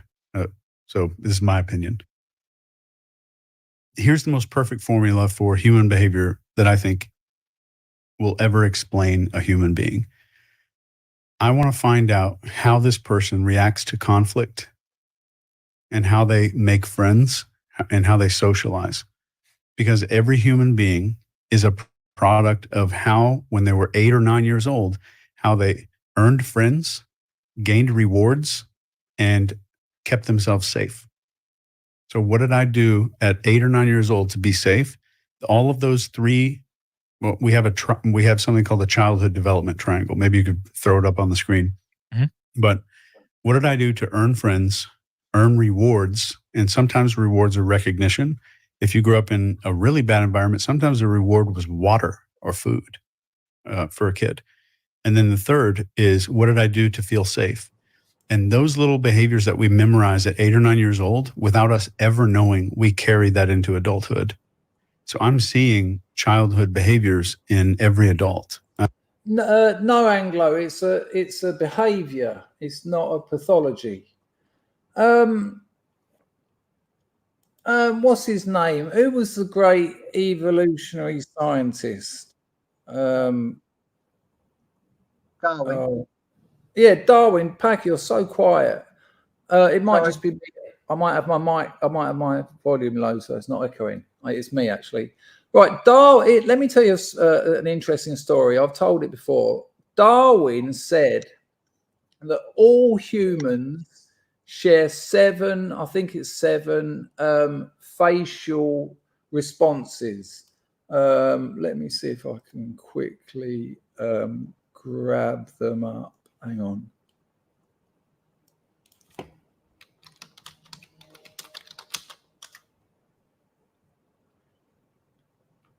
Yeah, it's 7. Hang on. So Charles Darwin said that all humans, wherever they are on the planet and wherever they've been historically, share 7 responses: happiness, sadness, anger, disgust, contempt, fear, and surprise. And he said that when he was doing all his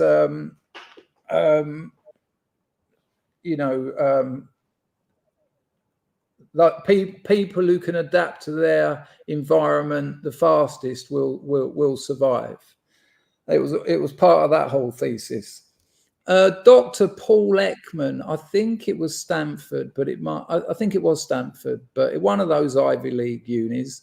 He was doing his PhD there, and one of his tutors said to him, "There's $200,000 here to be used, and it hasn't been used, and it's nearly going to be the end of the year. Do you want to use it? Do you want to do a project with it?" And Paul Ekman said, "Well, what can I do?" And he said, "Well, something to do with your field," which was this kind of area. And he said, "All right." And he believed that Darwin was wrong about these 7 common faces. And so he used that money to travel to the edges of the earth. He went to loads of different places, very small tribes in like very small areas that haven't been exposed to Western media. He went to, places like in Germany. He went to places down in Southern Africa. He went to Australia. And he was going to he wanted to write a thesis proving Darwin wrong. But through the research, he proved it to be actually correct. And what he done, he took photographs. Well, first of all, he created that response in someone. So he told someone in that tribe something where their response would be disgust, and got a photo of it. And he told them something that would make them happy, and got a photo of it. And then he went to someone else in the tribe and said, "What do you think? What's that face?" And they'd say, "That's happy," or "That's sadness," or "That's surprise," or "That's disgust."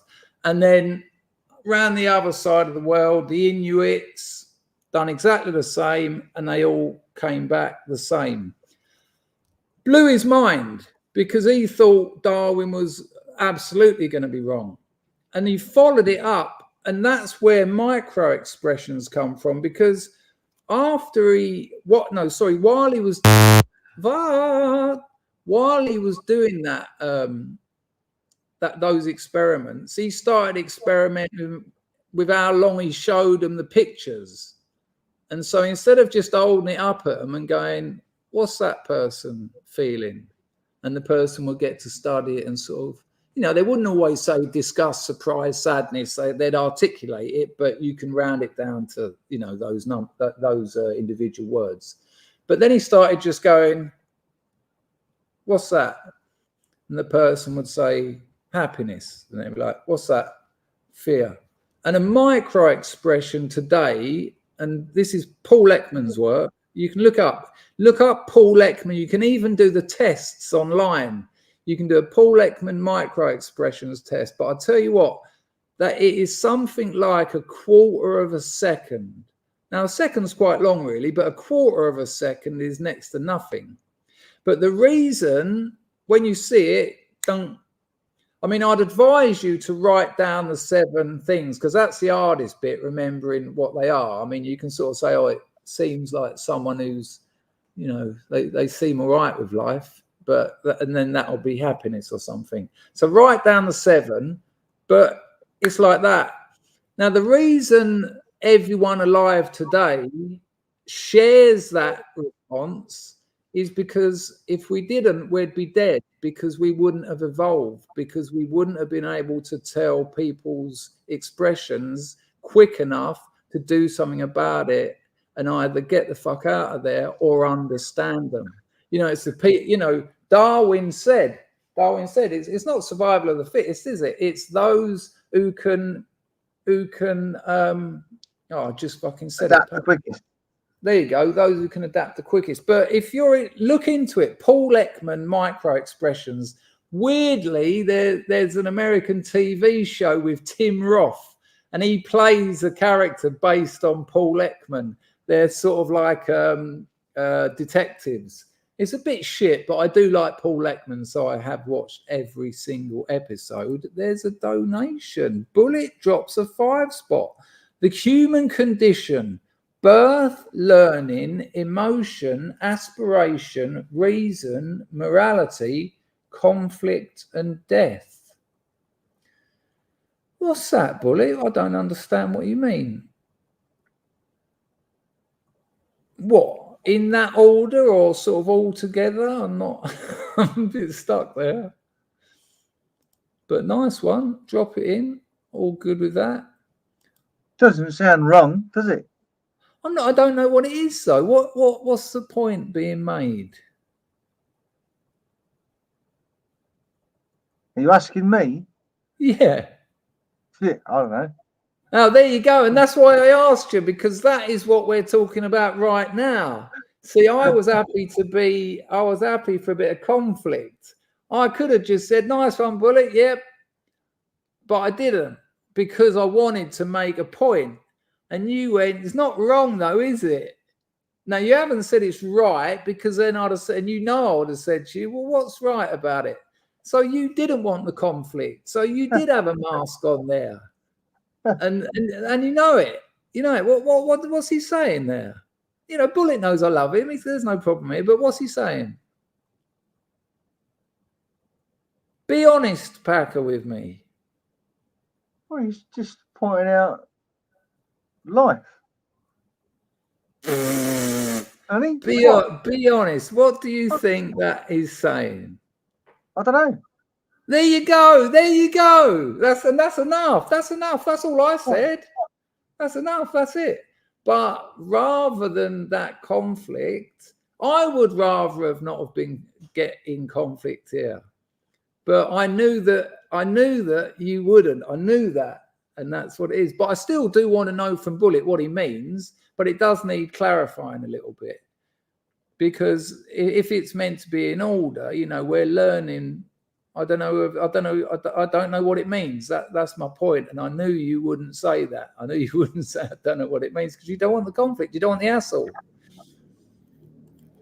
Anyway, nice one, Bullet. That was great timing and much appreciated. Right, well, listen to the end of this bit and then I'll move it on a bit. I'm seeing how they deal with conflict. That's what worked at 8 or 9. And I just say 8 or 9 as a random number, but in those formative developmental years. Hey, real quick, we only have a few months left in 2024. And did you achieve?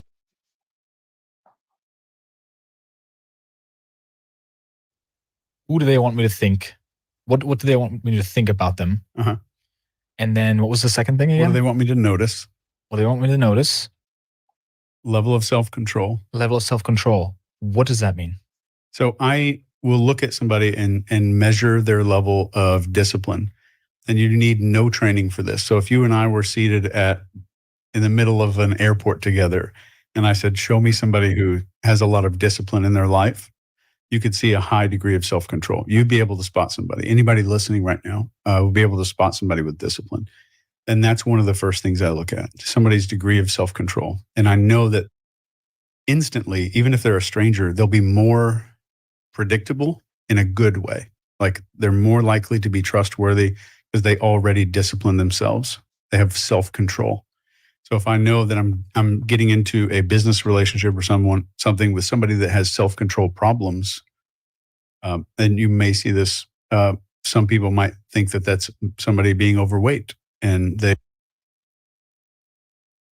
Whoa, James. Micro expression. I apologize if I said microaggression, but it's Paul Ekman is micro expressions. If that's what you're saying, it's micro expression. That was my intention to say that. It's nothing. It can be aggressive if you're showing contempt or something, because contempt often leads to aggression. Chills to Deluxe says it starts with life, ends in death with loads of shit in between. Okay, I'll let it Vart. And that is on entropy. Alexander says hello. Alexander Grismo. Nice one, son. I know that was a terrible pronunciation of your surname. I just didn't know whether you wanted doxing or not. So I just blagged it. They might have some self-control issues. Then I'm just a little more cautious. It's not that I'm not going to do it. It's just I know to be a little cautious about any indicators of low self-control. So if you're looking for a business partner, somebody who's fit, looks healthy, takes care of themselves. I mean, it seems obvious, right? Yeah. But I think it's easy to overlook that. I guess it's the same thing with an intimate partner, right? Yeah. And one of the fastest ways to estimate this for ourselves is one of the ways that I ask my clients on a survey. One of the questions on my client surveys is, what would a stranger rate my diet on a 1 to 10 scale? Just by looking at. I done this earlier, and I was thinking of you, Packer. Scrubs, please do this, and please be as honest as possible. What would a stranger rate your diet on a 1 to, what did you say, 1 to 3 or 1 to 10? Because I done 1 to 10, but let's just hear. I think, hang on. Stranger rate my diet on a 1 to 10 scale. Yeah. So the reason I said it might have been 1 to 3 was because I reckon a stranger would rate my diet at 3, with 1 being the worst and 10 being the best. Packer, what would a stranger rate yours as? Now, I mean, he doesn't go into it, but not a naive or ignorant stranger.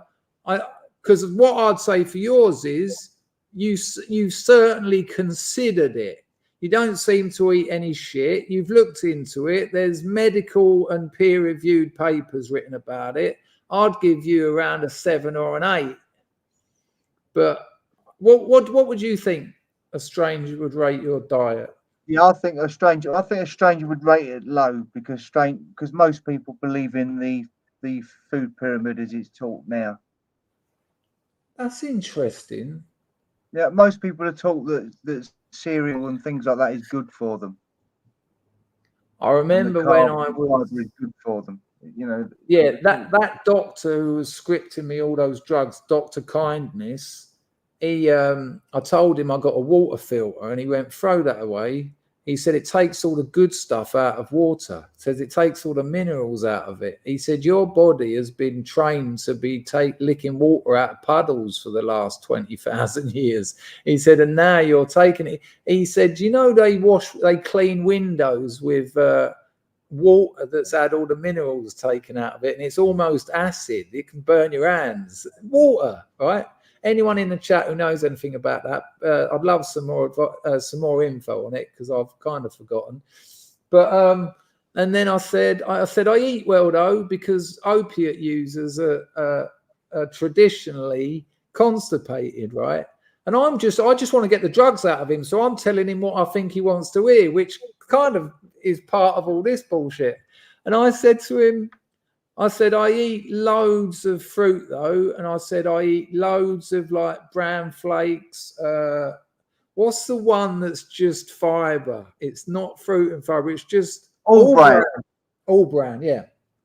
And when I said I eat all bran every morning, which I did, he sort of rolled his eyes and he went, oh.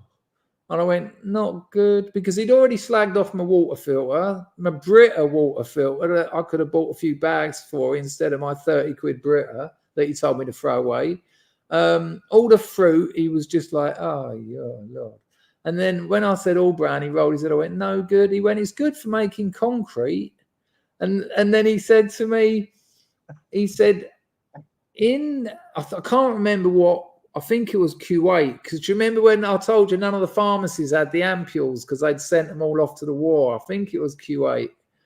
And he said to me, he said, those American soldiers in those armored vehicles, have a guess how much water by military command they have to drink a day? How much do you reckon? I said, well, I drink about 2 or 3 litres a day. And I did when I lived in England. I drink the same here, actually. I went, I don't know, 5 litres. He said, think about it. They got bulletproof gear on. They're carrying all their weapons, all their bullets. They're in an armoured proof vehicle in the desert. And there's an engine underneath keeping them warm. I said, I don't know, 10. He went, keep going. And I was like, 12. He went, keep going. And I can't remember, but it was something like 25 litres of water. And he said to me, you lose a litre of water from perspiring without even being able to see you sweating. He said, you piss a litre of water and you breathe a litre of water in vapour. He said, so that's 3 litres a normal healthy person will be losing. That's before any exercise, before any walking, before any fucking all bran. He said fucking all bran. He said most people drink about half a litre a day, he said, which is usually in coffee or tea, which kind of, you know, tea is quite a dehydrating thing. He said, so it don't count. He said, so the problem is if you're not drinking that water, you're not pissing enough, there's not enough vapor coming out of your mouth, and you're not sweating, which is cleaning your body. He said, when you're pouring that all bran into your stomach, he said that will probably be using up 90% of your available water every morning. So you know about that, do you? You know about the old fiber myth? Yeah, it's absolutely pointless.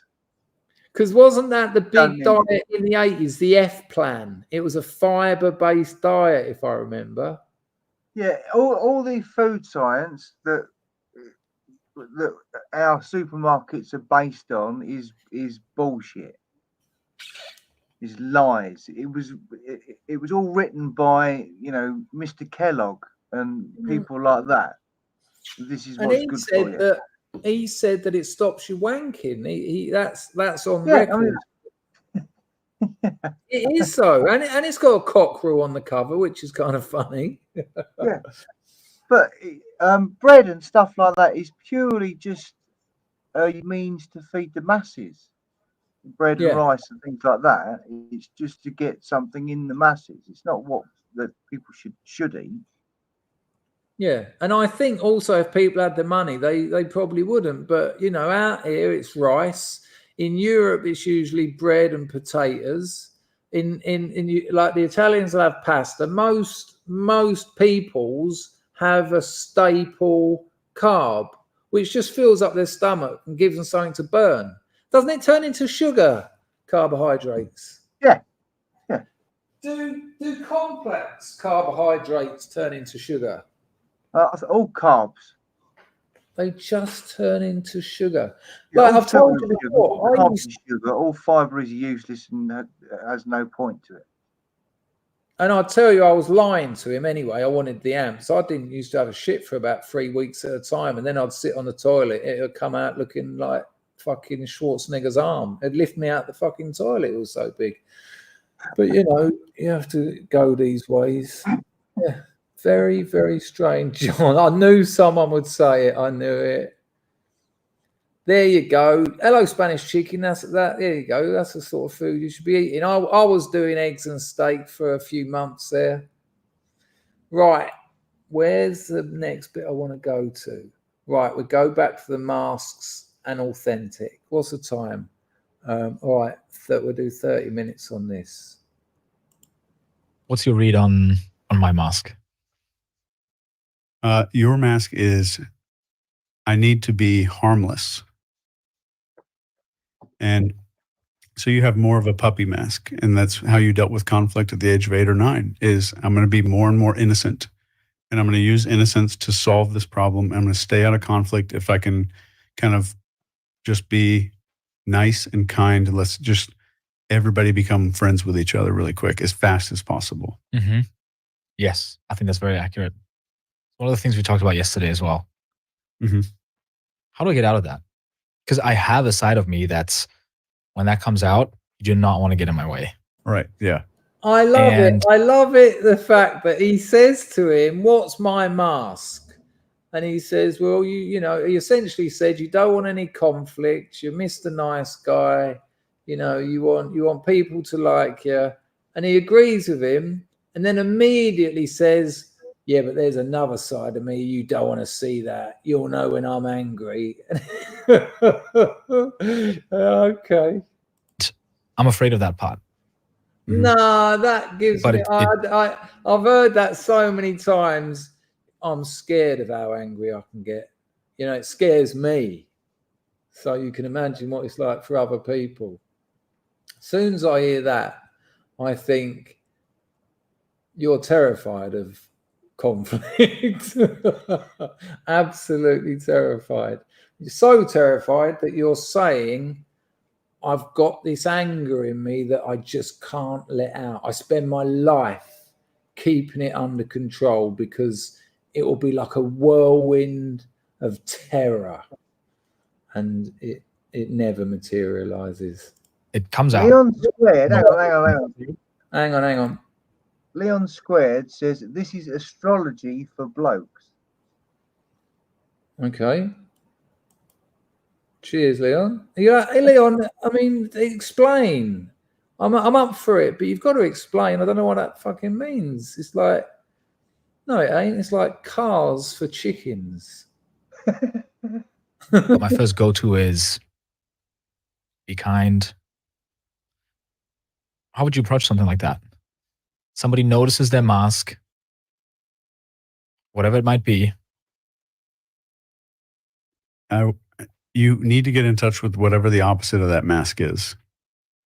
So for yours, it would be becoming harmful. And I am not a violent person. Would you agree? Like I'm a pretty chill dude. Mm-hmm. But I am better at violence. This is gold, man. Listen to this, please. And again, whatever you think, but that your take will be interesting because what he's saying is good. 20 years interrogating for the military and teaching interrogation resistance. He's very calm and likable on the behavior panel. So I found this really interesting. And I am not a violent person.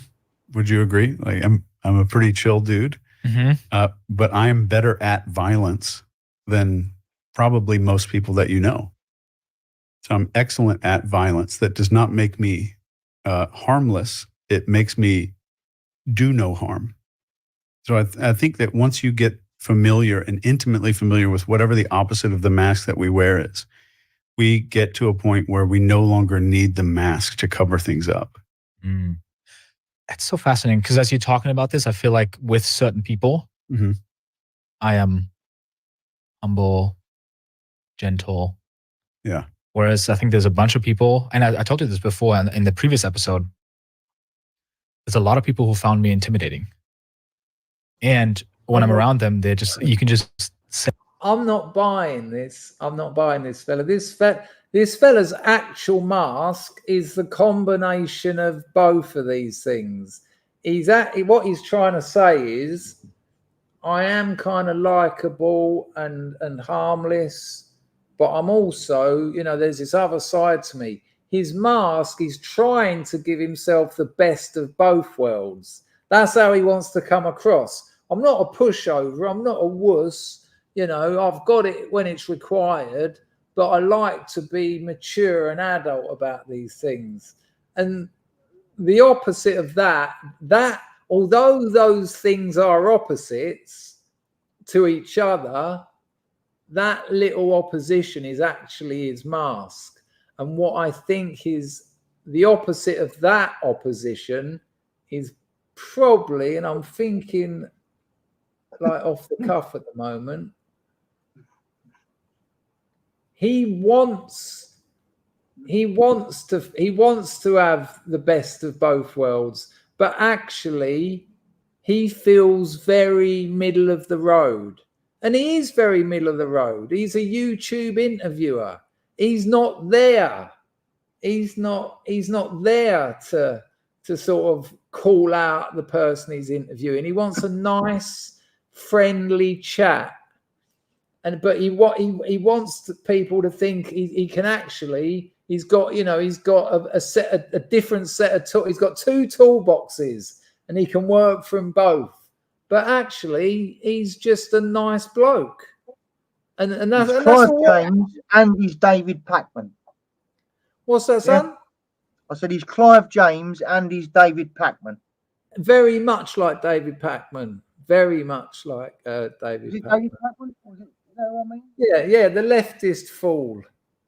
Yeah, David Packman used to have Jimmy on there. Jimmy from Philly. Done a whole show with Jimmy. It was amazing. Yeah, there you go, Pags. Brilliant. I'm very likable or else. Where actually, I want to be likable and I want you to think or else.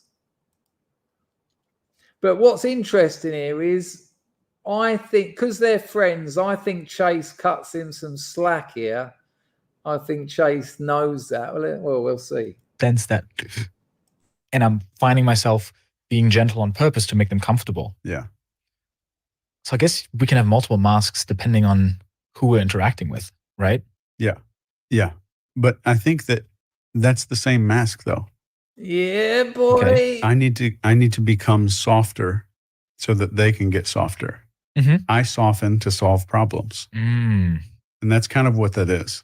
Like, I'm gonna get softer. And for somebody that wears that mask on a regular basis, they're gonna say, well, yeah, that's how we solve problems. Like, I'm not gonna be a dick, because they see me not wearing this mask means I'm the opposite of this, not a spectrum. They view like, if I don't do this, it's the opposite.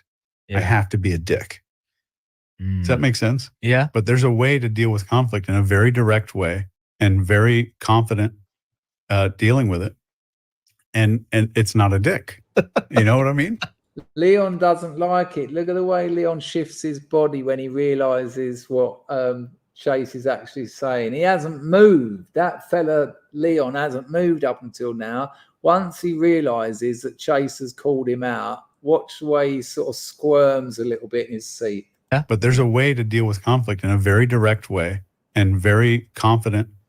Hang on, sorry to interrupt again, because he wanted to make out that he's a nice bloke, but he can fucking have a tear up when it comes to it.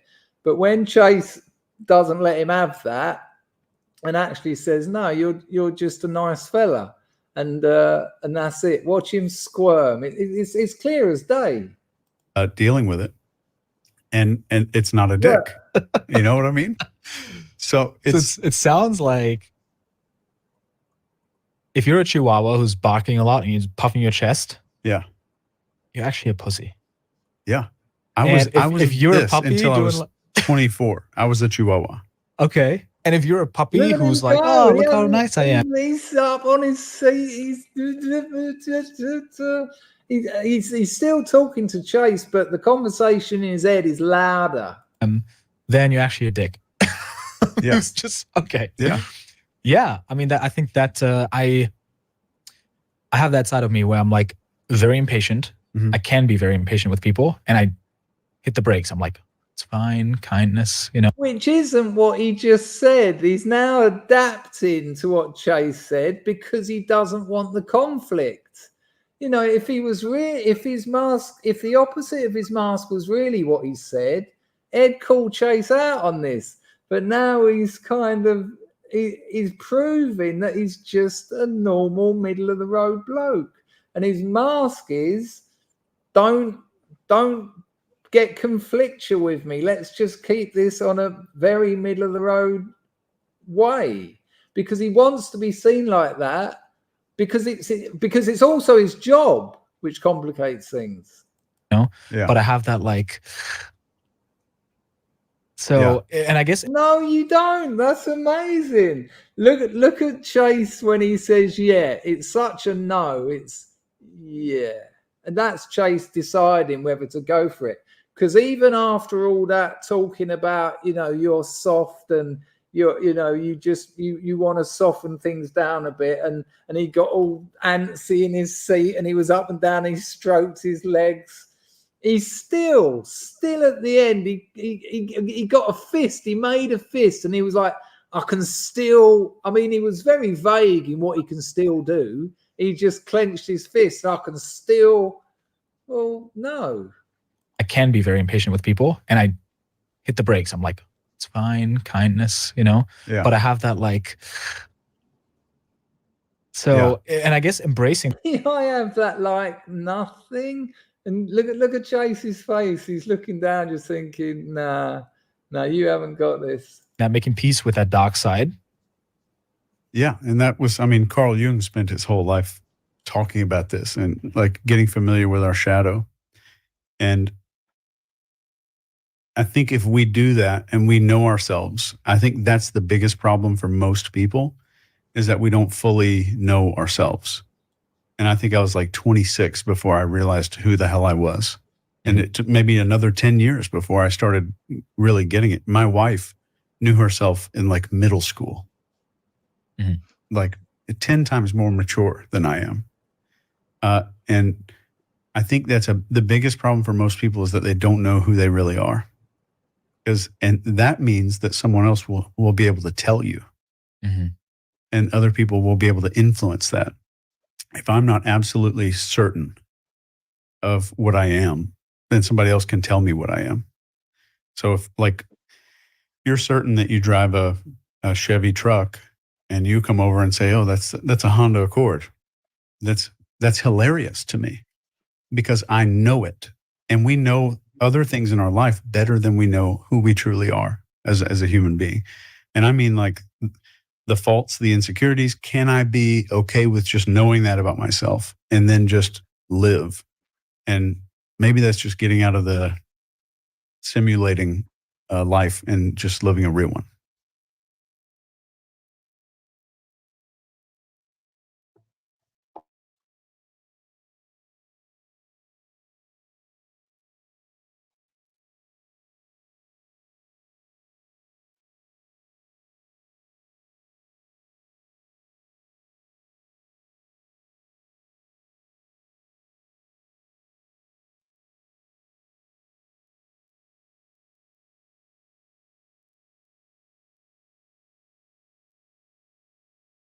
Apologies, I've been on mute for ages. I was actually talking.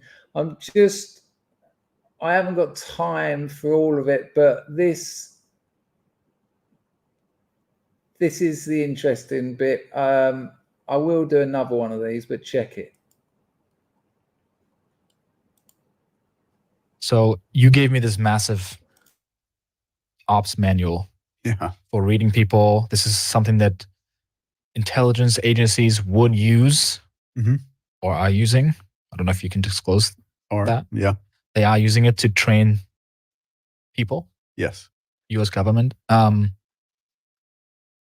And then you told me about the new thing that you have coming out, the Exit. Is that what it's called? It's a book called Exit. You muted. You muted. Yeah, Spanish Chicken said this video is torture. Spanish, is that you who's just given the donation on the old QR code? I think it is. So thank you for that. Yeah, it's difficult stuff. It's difficult stuff to handle. But I mean, that's what I love about it. But here we go. This is the simulation stuff, and it's. I think this is. It wasn't you. Oh, that's weird. I wonder why. What? Bullet. Here we go. Before I forget, there's a that's a good call, actually. There's a fantastic fight on tonight. Artur Beterbiev versus Dmitry Bivol. I'd advise you watch it if you like boxing. I do. What time, Bullet? UK time.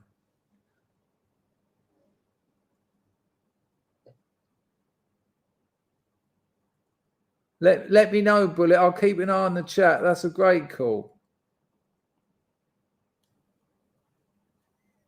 Much appreciated for the donatiati. That's great. That'll be a lovely Saturday night bit of late entertainment. Oh, the undercard's on now. So sweet. So this is going to turn out nice. Right, check out this Spanish Chicken. Why is it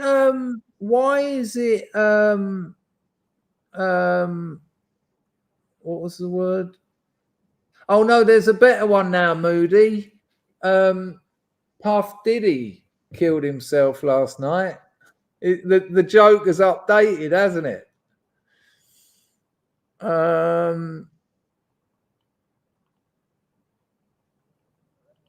What Spanish? What is it that you don't like about it? I'll be interested because I want to do another one on it. I absolutely love it, but me loving it isn't enough. So I would like to know.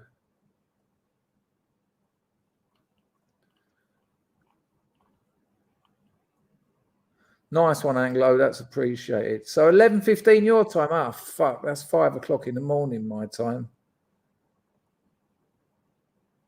Okay, sweet. Is it heavyweight, Bullet? Did he didn't do? Have you been following those stories? Good Lord.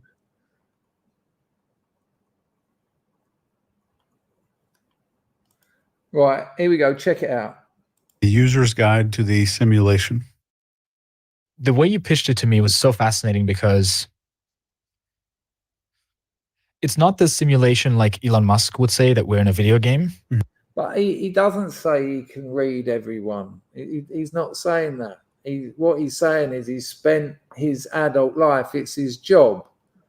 And it's his job. And he says that he's learned certain tricks and techniques that allow him to do this better than most of us, which is much like a welder. A welder has spent most of their adult life learning how to weld. It feels to me that the pushback is because people don't want to go there. People don't want to know that. People don't want to feel that they lie to themselves.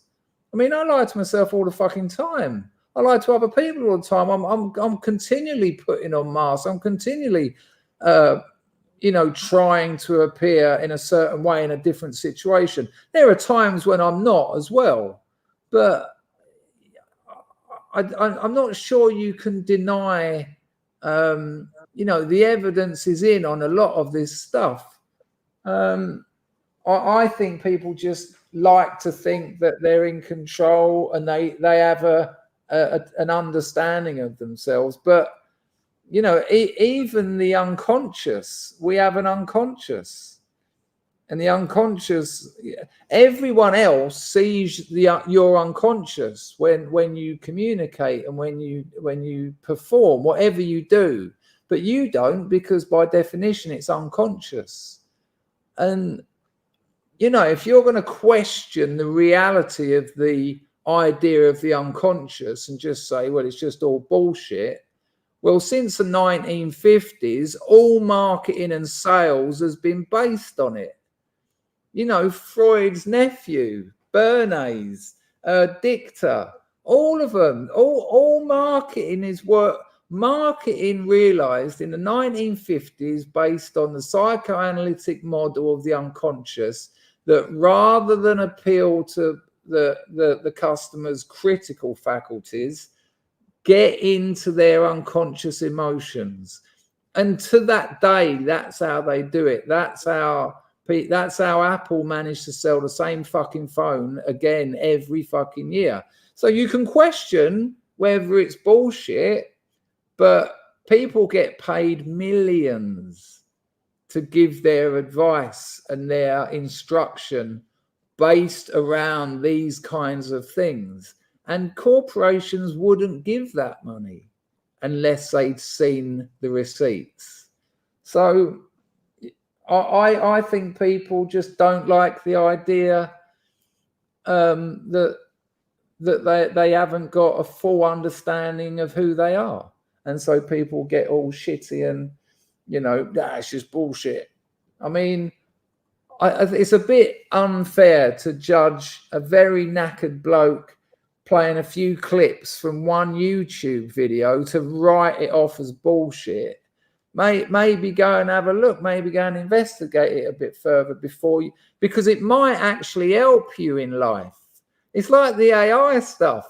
I got so many emails from people after the last AI stream saying I didn't want to say anything in the stream because it was so weirdly hostile. And I was like, yeah, I know.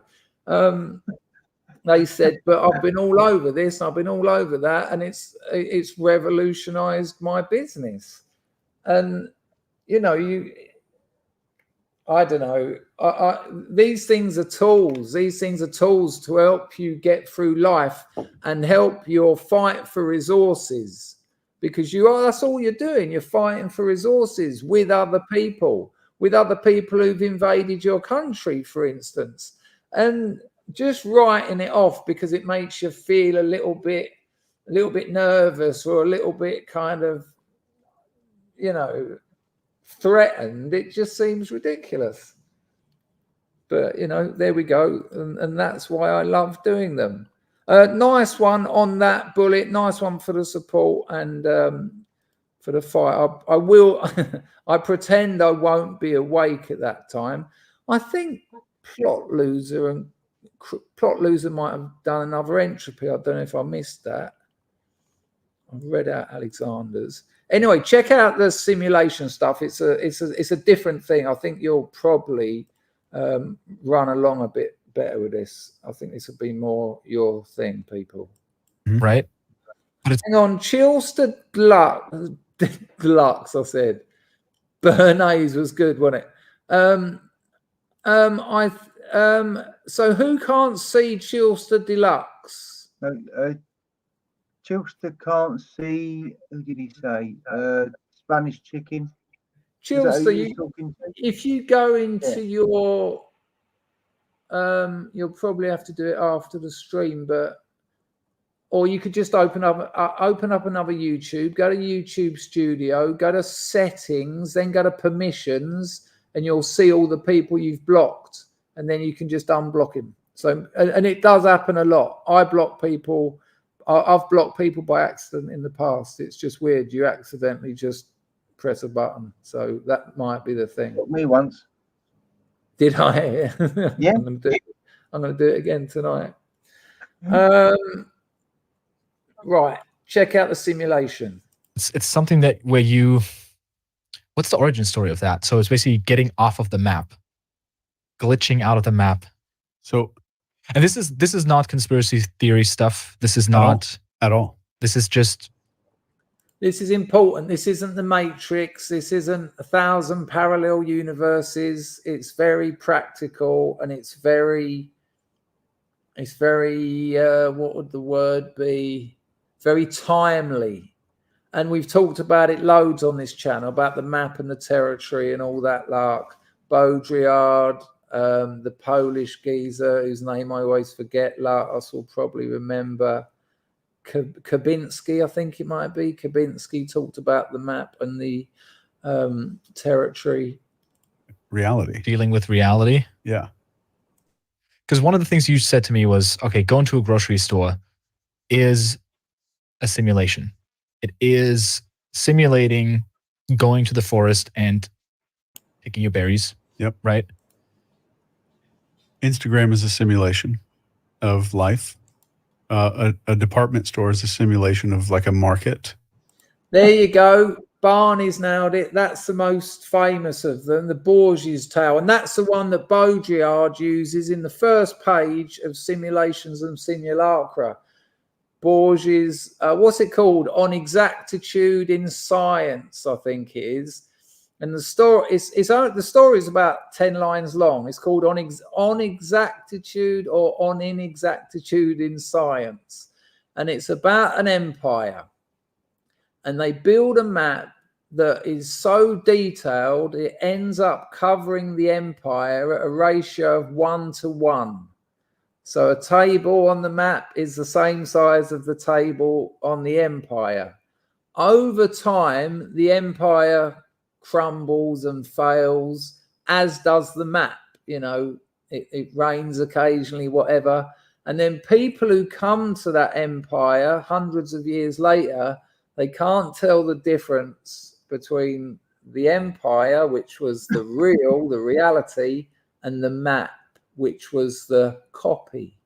And that is there's like a philosophical canon from Zabinski. I think what's his name, who wrote Alice in Wonderland, talked about it as well, where there's a little one and he says, how's the map making going? He says, we're getting really good at it.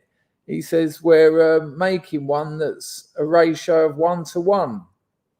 And the other bloke says, well, we're not going to bother with anymore. He says, why not? He says, well, we found that the actual territory does the job quite adequately. Amazing. But of course, we're in a very weird place at the moment, people, because the internet is the map and the territory. The internet is both. You know, it's both. And that is an epistemological rupture, because we spend our time on something that the screen, just that screen, is both map and territory. And you won't understand the implications of that. No one will, until 20, 30, 40, 50, God knows, I'm guessing, years' time. When humans have a relationship to reality completely, Leon, completely different to learn to read a map. Right, come on, let me get on with this. It's interesting, the simulations bit. It will calm us all down a bit. If you go to Disneyland, for example, there are simulations of characters that have no original. It's a simulation of something you saw on TV that has no original. It's a copy of a copy, but there is no original. Now, my friend Chase actually gets this wrong, because what Jean Baudrillard actually says about Disneyland. Now, he might not be talking about Baudrillard at this point. He does mention him in a minute.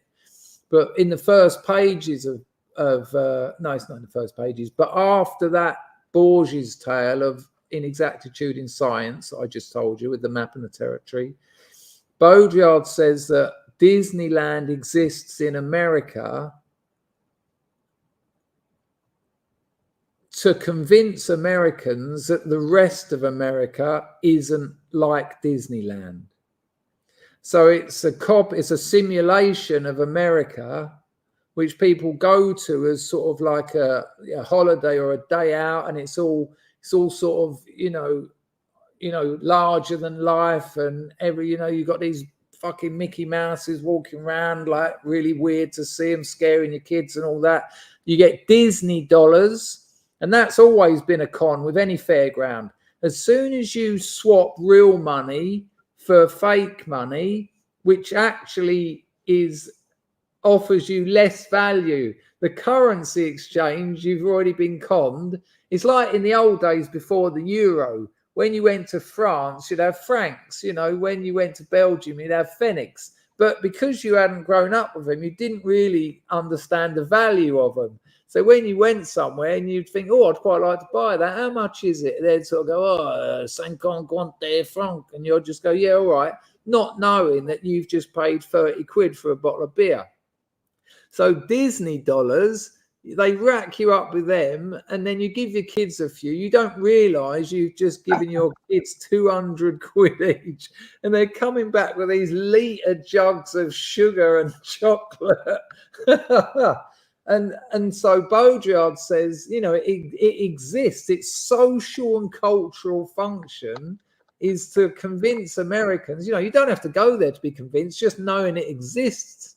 That the rest of America isn't like that it isn't this sort of, you know, sort of big show, this big party, this big spectacle. We go back to the 60s French writers, Guy Debord, Society of Spectacle, where everything's fantastic and gargantuan and these dollars that don't mean anything. But when you get back to your real world, it's much the same.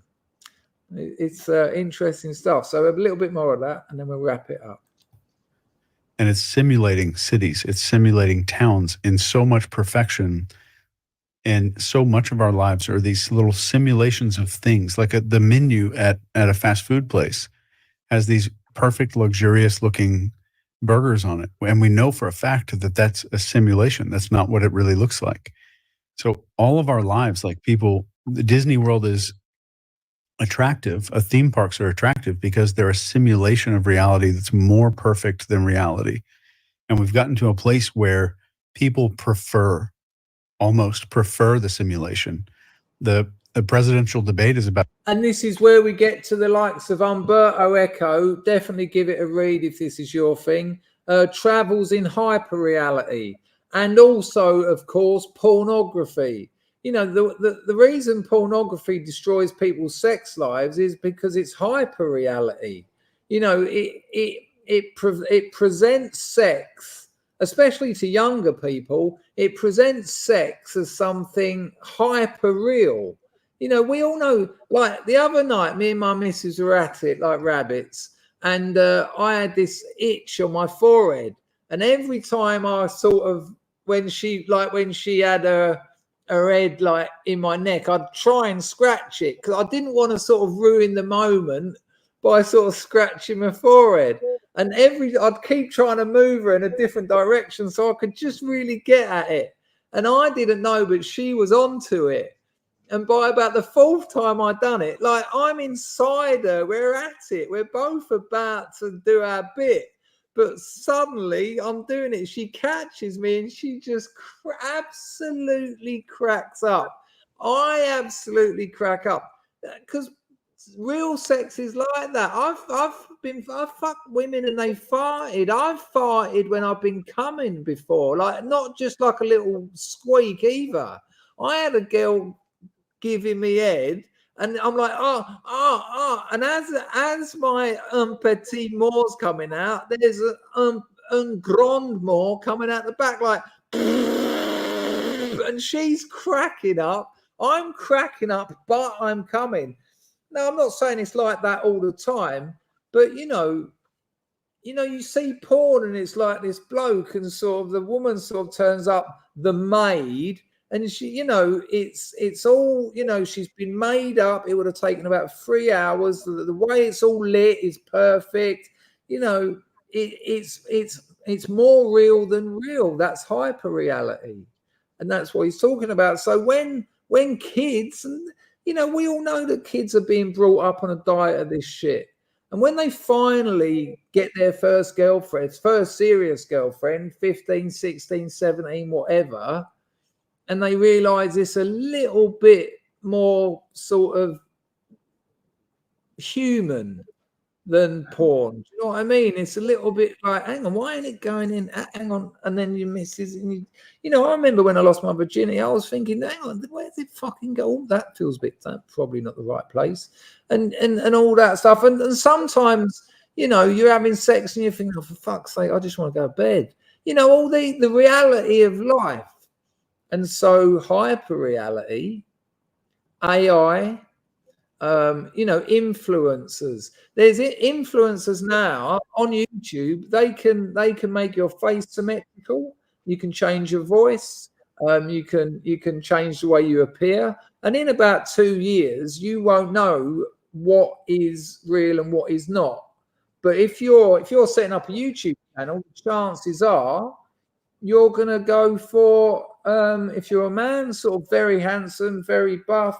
And if you're a woman, very beautiful, and your background's going to be lovely. It's going to look like you live in a lovely apartment. Now, the difference is a few years ago when people done, the back would be tiny and you'd know it was their broom cupboard with a couple of nice photos and just that 4 sort of square foot of their house looked amazing.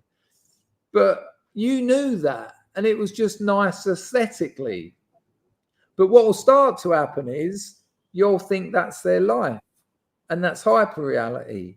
And as we all know, humans compare their emotions, their feelings, their insides by other people's outsides. And social media plays that game as well. And you'll be looking around thinking, fuck me, why does everyone else seem to have an amazing life? And you look around your house and think, mine's a shithole. and so I recommend people give Travels in Hyper Reality a go.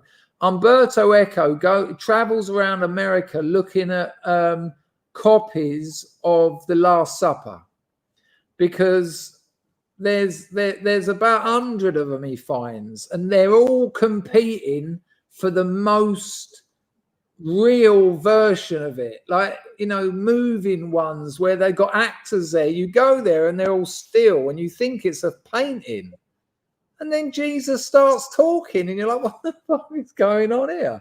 It's an entertaining book, man. Travels in Hyper Reality. Right, a little bit more of chase on the simulations we live in, because again, and we've come to this conclusion on this channel many times, what will save us is nature, because that is the enemy of hyper reality.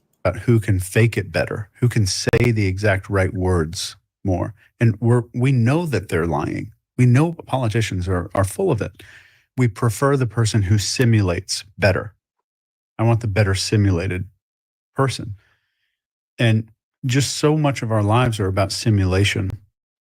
And if you just look at any study, the further we get from nature, like if I take an orca whale and I stick... Right, this is incredible. If you take nothing else from this stream, listen to this. And we know it anyway. Listen to this. From nature, just so much of our lives are about simulation. And if you just look at any study, the further we get from nature, like if I take an orca whale and I stick it in a tank at a theme park, I won't say the name. SeaWorld. SeaWorld, yeah. Let's just call it. And I shorten that creature's life instantly. The moment they start living in captivity, their life is shortened. If I take an octopus out of the ocean, I shorten their lifespan by 3 to 4 years. A third of their life goes away. Information. What? As soon as you take an octopus out of the sea, it loses a third of its life. And so just consider this from humans. If you live in a city, if you live in a hyper-real internet environment, what is this doing to us? Like I said at the beginning of this stream, our bodies haven't changed anywhere near the speed of industrialization and the progression of hyper-reality. And when you ask pretty much anyone, if you said to them, especially if they've got a family, if you could live anywhere in the world, where would it be? I reckon 99 out of 100 people will say somewhere remote, somewhere in the country. Not necessarily that with not other people there, but very few people would say in the middle of the city. And when I lived in Soho, it was chaos. My life was chaos. I chose to live there because I was distracting myself from myself by living in an environment where every day it was just, you know, you're in Soho. Everyone knows what Soho's about. So just check this. Oh, fuck. Hang on. I think we're about there. Parks are attractive because they're a simulation of reality that's more perfect than reality.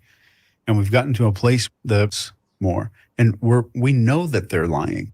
Just look at a theme park. I won't say the name. Instantly, the moment they start living in captivity, their life is shortened. If I take an octopus out of the ocean, I shorten their lifespan by 3 to 4 years. A third of their life goes away.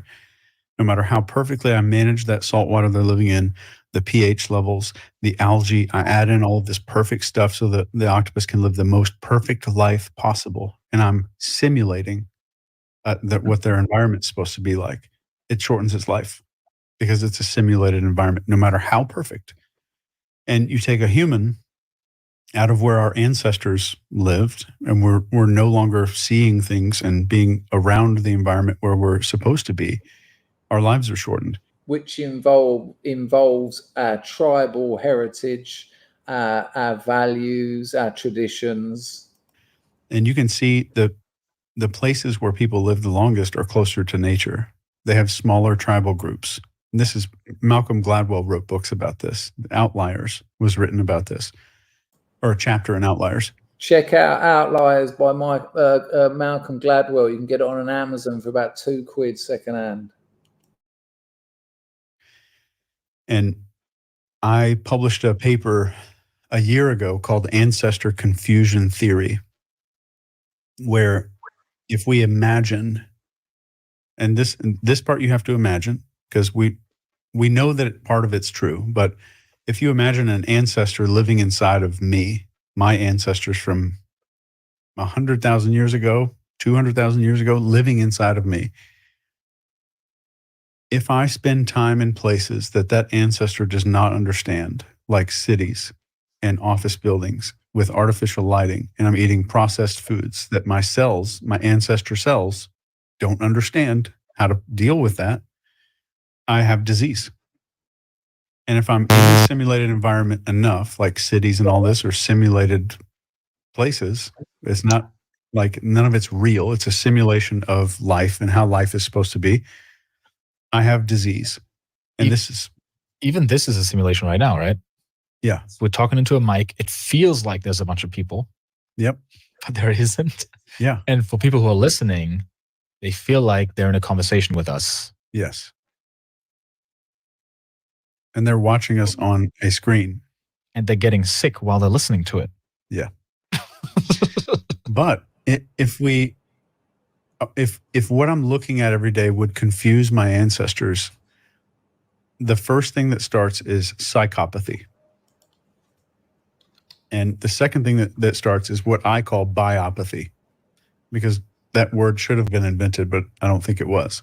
It's yours now. It's a pathology of biological functions. Like I'm eating things my cells don't recognize because our bodies and our brains have not changed in about 200,000 years. It's about the same exact cells, same brain. Our brain hasn't gotten bigger. There you go. Our bodies and our brains haven't changed for 200,000 years, but look how much our environments have. It suddenly makes Packer's diet look absolutely on the money, doesn't it? That bit of what he's saying, I believe to be the utter truth. Yeah, We're not designed to eat most of what we eat, and it's not good for us. I feel it. Fat and unhealthy. When I decide I'm going to eat a cake that's made for 4 people, and I'll cut a slice, and by 7 o'clock in the morning it's all gone, I wake up feeling like I've got almost an hangover, like a sugar hangover or something. It weren't like that when I was like 16, but I'm not. My body can't take it anymore. It maybe used to have some kind of resistance to it, but these days... We think like, since we have iPhones now, our bodies must be evolving at the same pace as technology. We have not. And technology has outpaced our ability to deal with it, which is evident when we have rampant depression, anxiety, suicides are through the roof. And what's causing all of this is us kind of living too much inside of a simulated world. And if you just look at any of the statistics, the closer somebody is to nature, whether it's food, how much time they're spending in it, the type of light they're being exposed to all the time, they're healthier. And I'm not saying this is like, oh, this is going to stop cancer or this is going to like prevent disease. I'm just saying the human is better off in our natural environment. And there you go. I no need to go anymore. It's a great place to end it. The human is better off in its natural environment. It was a shame that I had to leave out the bit where he gets involved with the mushrooms to cure his brain disease, because obviously that's interesting, but it would have just taken it in a different direction. I'll put a link to the whole video in the chat. I'll bosh it in there twice. Interesting stream, people. I like it. I like it when there's a little bit of tango. It takes two. Thanks, Bullet, for the tip. LC350, I'm surprised you got time for streaming all those locks you've been picking. What do you make of those Polaris? They're fucking great, aren't they? Little bit of lock picking at the end there. I think he just doesn't want me to dox him, so I won't continue with that one. I'm going to play a tune. It's one you haven't heard before. While I'm racking that up, I'm going to ask Packer, what do you make of all that, Packer? It's kind of complicated stuff, the first stuff, but what do you make about living in a simulation? Not like the sci-fi, but just... Yeah, I agree. I think there's also a certain amount of city living, modern living is simulated captivity. It's weird. Oh no, it's actual captivity. Yeah, it's like there's a very good I suppose it's a meme of two lions. One's in a cage and looks mint, but he's in a cage. He's in a zoo somewhere, right? And there's another lion and he looks quite scruffy and he's a bit scarred, but he's standing in the middle of an African plain. Yeah. And it says one of these lions is safe and warm and well fed, and the other one has to rely entirely on his own wits. Which one is free? Yeah, I like it a lot. It's... Where would you like to live? I mean, what do cities do? And it's interesting looking at the situation in Western Europe. Who lives in the cities? People who have already left their original homes. So you know they've almost prepared for that. You know, I grew up in a city, and I went. Then I left when I was just before my teens, and spent my teens in the countryside. Went back in my 20s. Left again a few years later, and would never go back now. And it went up for you when you went to the city, didn't it? Yeah. It did though, didn't it? We don't need to go into the details. I mean, it was like me. I always wanted to live in Soho, but fuck me, did it do me in? You know, I was going there 20 odd years. And then when I moved here, I wasn't like, oh, I'm going to move out into the sticks. No, I'm going to Phnom Penh. I'm going to where all the madness is, because that's who I am. You know, like almost like trying to protect myself, have a character that I'm aware of, that I sort of can control. But what's happening now? I'm moving out into the sticks. I want to retire. I want my old age to be in a fucking little wooden hut in the Cambodian jungle, pretty much. And I cannot... Old man on the back porch sounds good, doesn't it? Yeah. What did you say? Old man on the back porch. Yeah. No, I said Missus, I said, ain't you going to get bored? She said, no. She said, I'll be looking after chickens. I'll be cleaning up. I'll be growing food. I'll be growing flowers. She said, I'll be looking after the children. She said, I can't wait. She said, it's all I've ever wanted. And that's interesting because she was born there. She only come to the city to work so that she could give her family some money to eat. And she started crying when I said I'd do it. I said, I'll find a way. And, well, I mean, it ain't a lot of money. You don't pay. It's not like buying an house in England. But, yeah. And I'm very, very excited. It probably won't happen for a few years.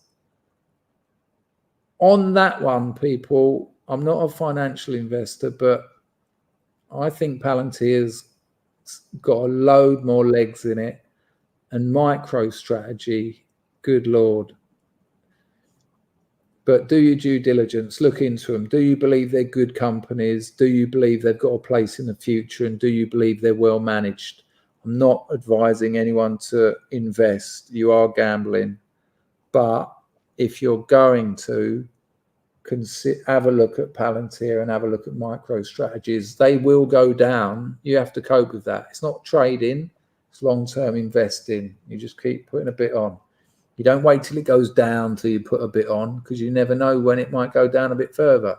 You don't wait till it goes up and sell a bit, because then it might go up twice as much next year and then you've sold a load.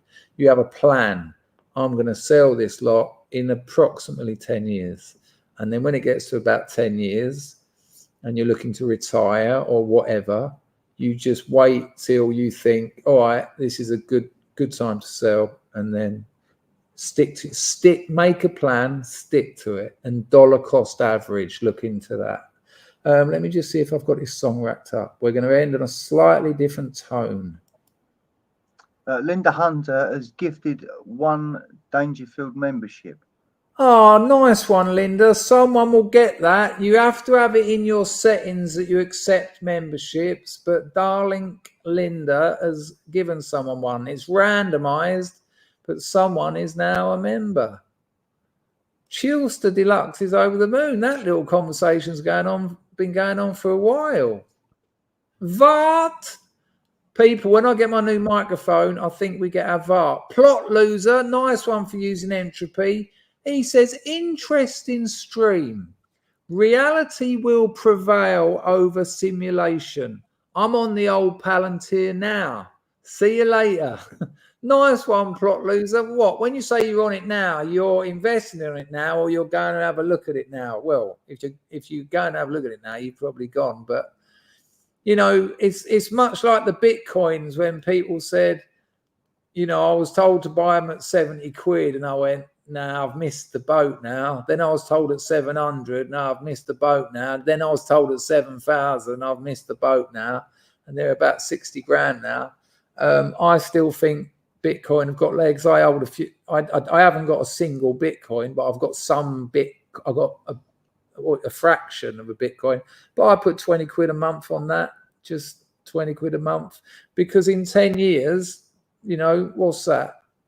240 quid a year in 10 years. That 200, each of those 240s could be 2040, and that'll come in handy when I'm 63. Fucking hell.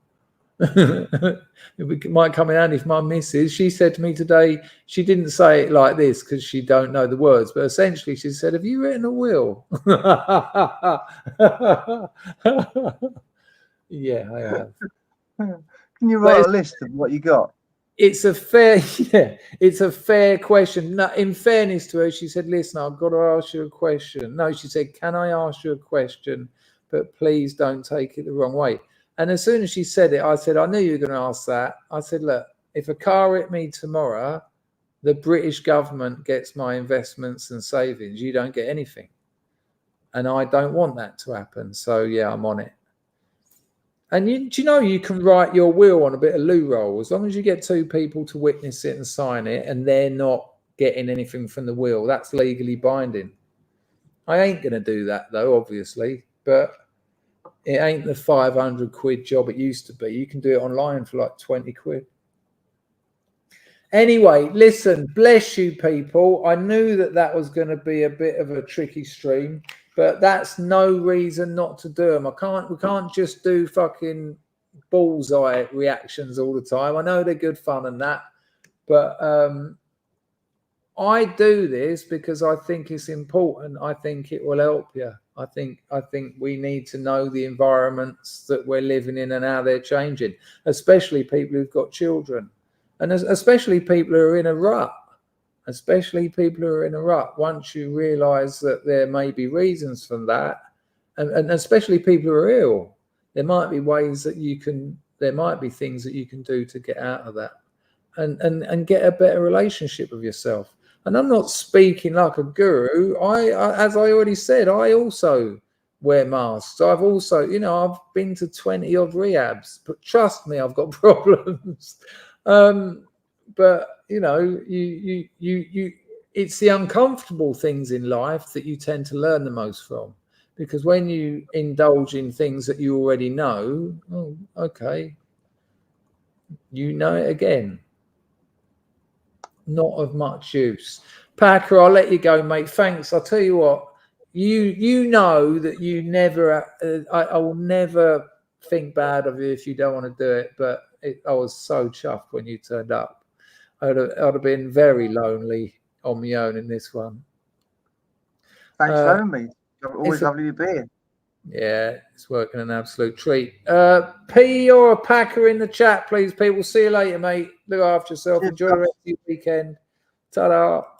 Thanks to Rags and the boy Cray who look after this stream with the thousands of bots we have coming in here wrecking the place. Special thanks to everyone who donated. Amazing. Much appreciated. Really appreciated, actually. As you all know, things are a bit tricky. And another VARD. No, I'm on that. I've written it down over it, and I've even got a pen holding the page open. Rush. Oh. Yeah, no, I can't wait, actually. I'll watch that, and that'll probably take me through to the boxing. So between you and Bullet, what's the time now? 3:30. Film's going to be about hour and a half, 4, 5. Yeah, lovely. So that's great stuff. Nice one, Anglo. Very generous as ever. Much appreciated. Nice one, Linda, for that as well. Thank you to whoever donated over on the Buy Me a Coffee. I'll get that video reply done as soon as I've had a wee. But I haven't thanked most of all the people that come here and watch this. To be able to just set up a stream and have people watch it is my privilege, so and an honor as well. So thank you very much. Like the stream, even if you didn't like it, that'll help me out. You've only got to press thumbs up. And I think I've got the right song wrapped up. Well, it is Bally G. I am dedicating it to my man Anglo. But I think we should listen to a few different Mumford songs, because there's some crackers out there. Deep Water and Cold Hard Steel have been like the 2-year regulars, but this might be Cold Hard Steel though, weirdly. Like the stream, people, I will be putting your comments on the screen as the music plays. I haven't timed it well, so there'll be like a weird, awkward, does this geezer even know what he's doing? He's only been streaming for 9 years. Vart! I've got to start again. That's over there. Where did that come from? Packer. Cheers, Chris. Thanks for having me. See you all later. The pleasure's mine, Packer. And when I get to England, I'm going to take you and your missus out for a night in a nice Mayfair restaurant. That's my payback. Only because I've got an ex-missus who'll pay for it. What are you having, Packer? Steak? I'll get you what's that lovely one? Is it a porterhouse, Anglo? Fucking lovely. I've only ever had one. It was the best steak I ever had. Anglo, if you can be asked, tell me what a porterhouse is. Oh, I can look on the internet. You don't need to be working at fucking Saturday afternoon. Here we go, people. Bally G. Hopefully, this is the one that goes, The love of my life, the la da da da, was supernatural. Well, yeah, something like that. But it might just be Cold Hard Steel, which will still be excellent. Here we go. Turn it up. Get my boat off the screen. God, I need a wee. Let's see if we get a different one.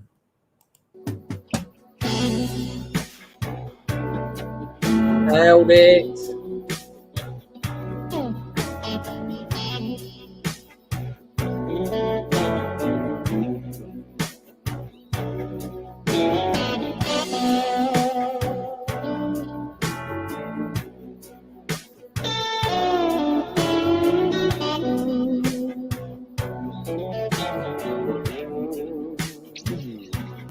Well, I walked for so long, traveling on this old midnight trail. I know I've done no wrong, and they wanna throw me in jail. Tell me how a hero if I'm not back down my tail.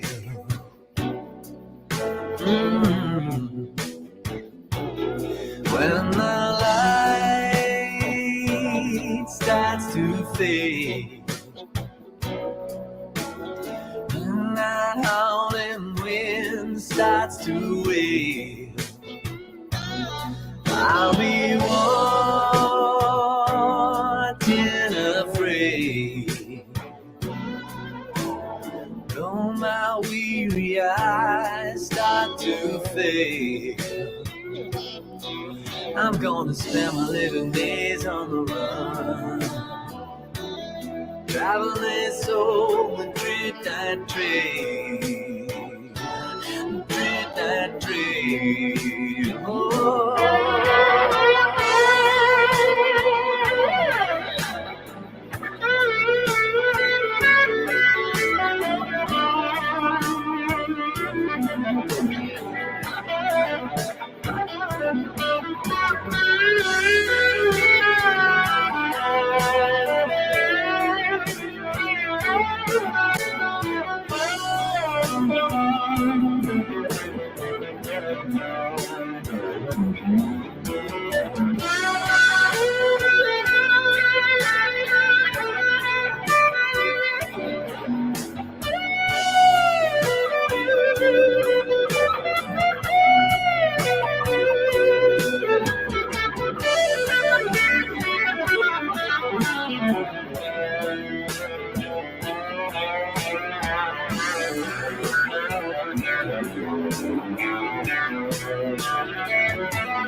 That weren't actually the one I wanted. We're actually doing Mumford double.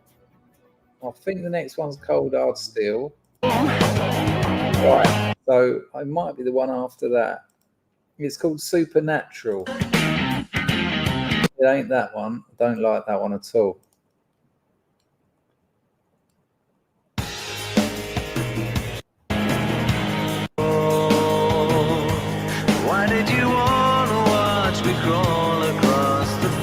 You know what? I think it's on the other album. I'm not going to drag this out. People, it's been an absolute pleasure. I will find that one. JP3, that was interesting. Oh, actually, it is such a nice tune. I want to play it. Let me find it. It might be the second one on Deep Water.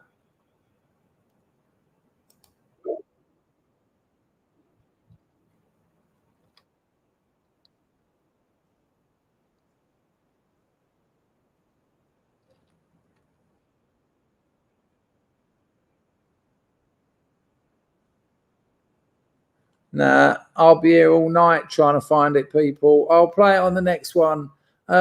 Take care, people. Lots of love. Enjoy the rest of your weekend. Bless you and bless your families. I will see you soon. Hoita.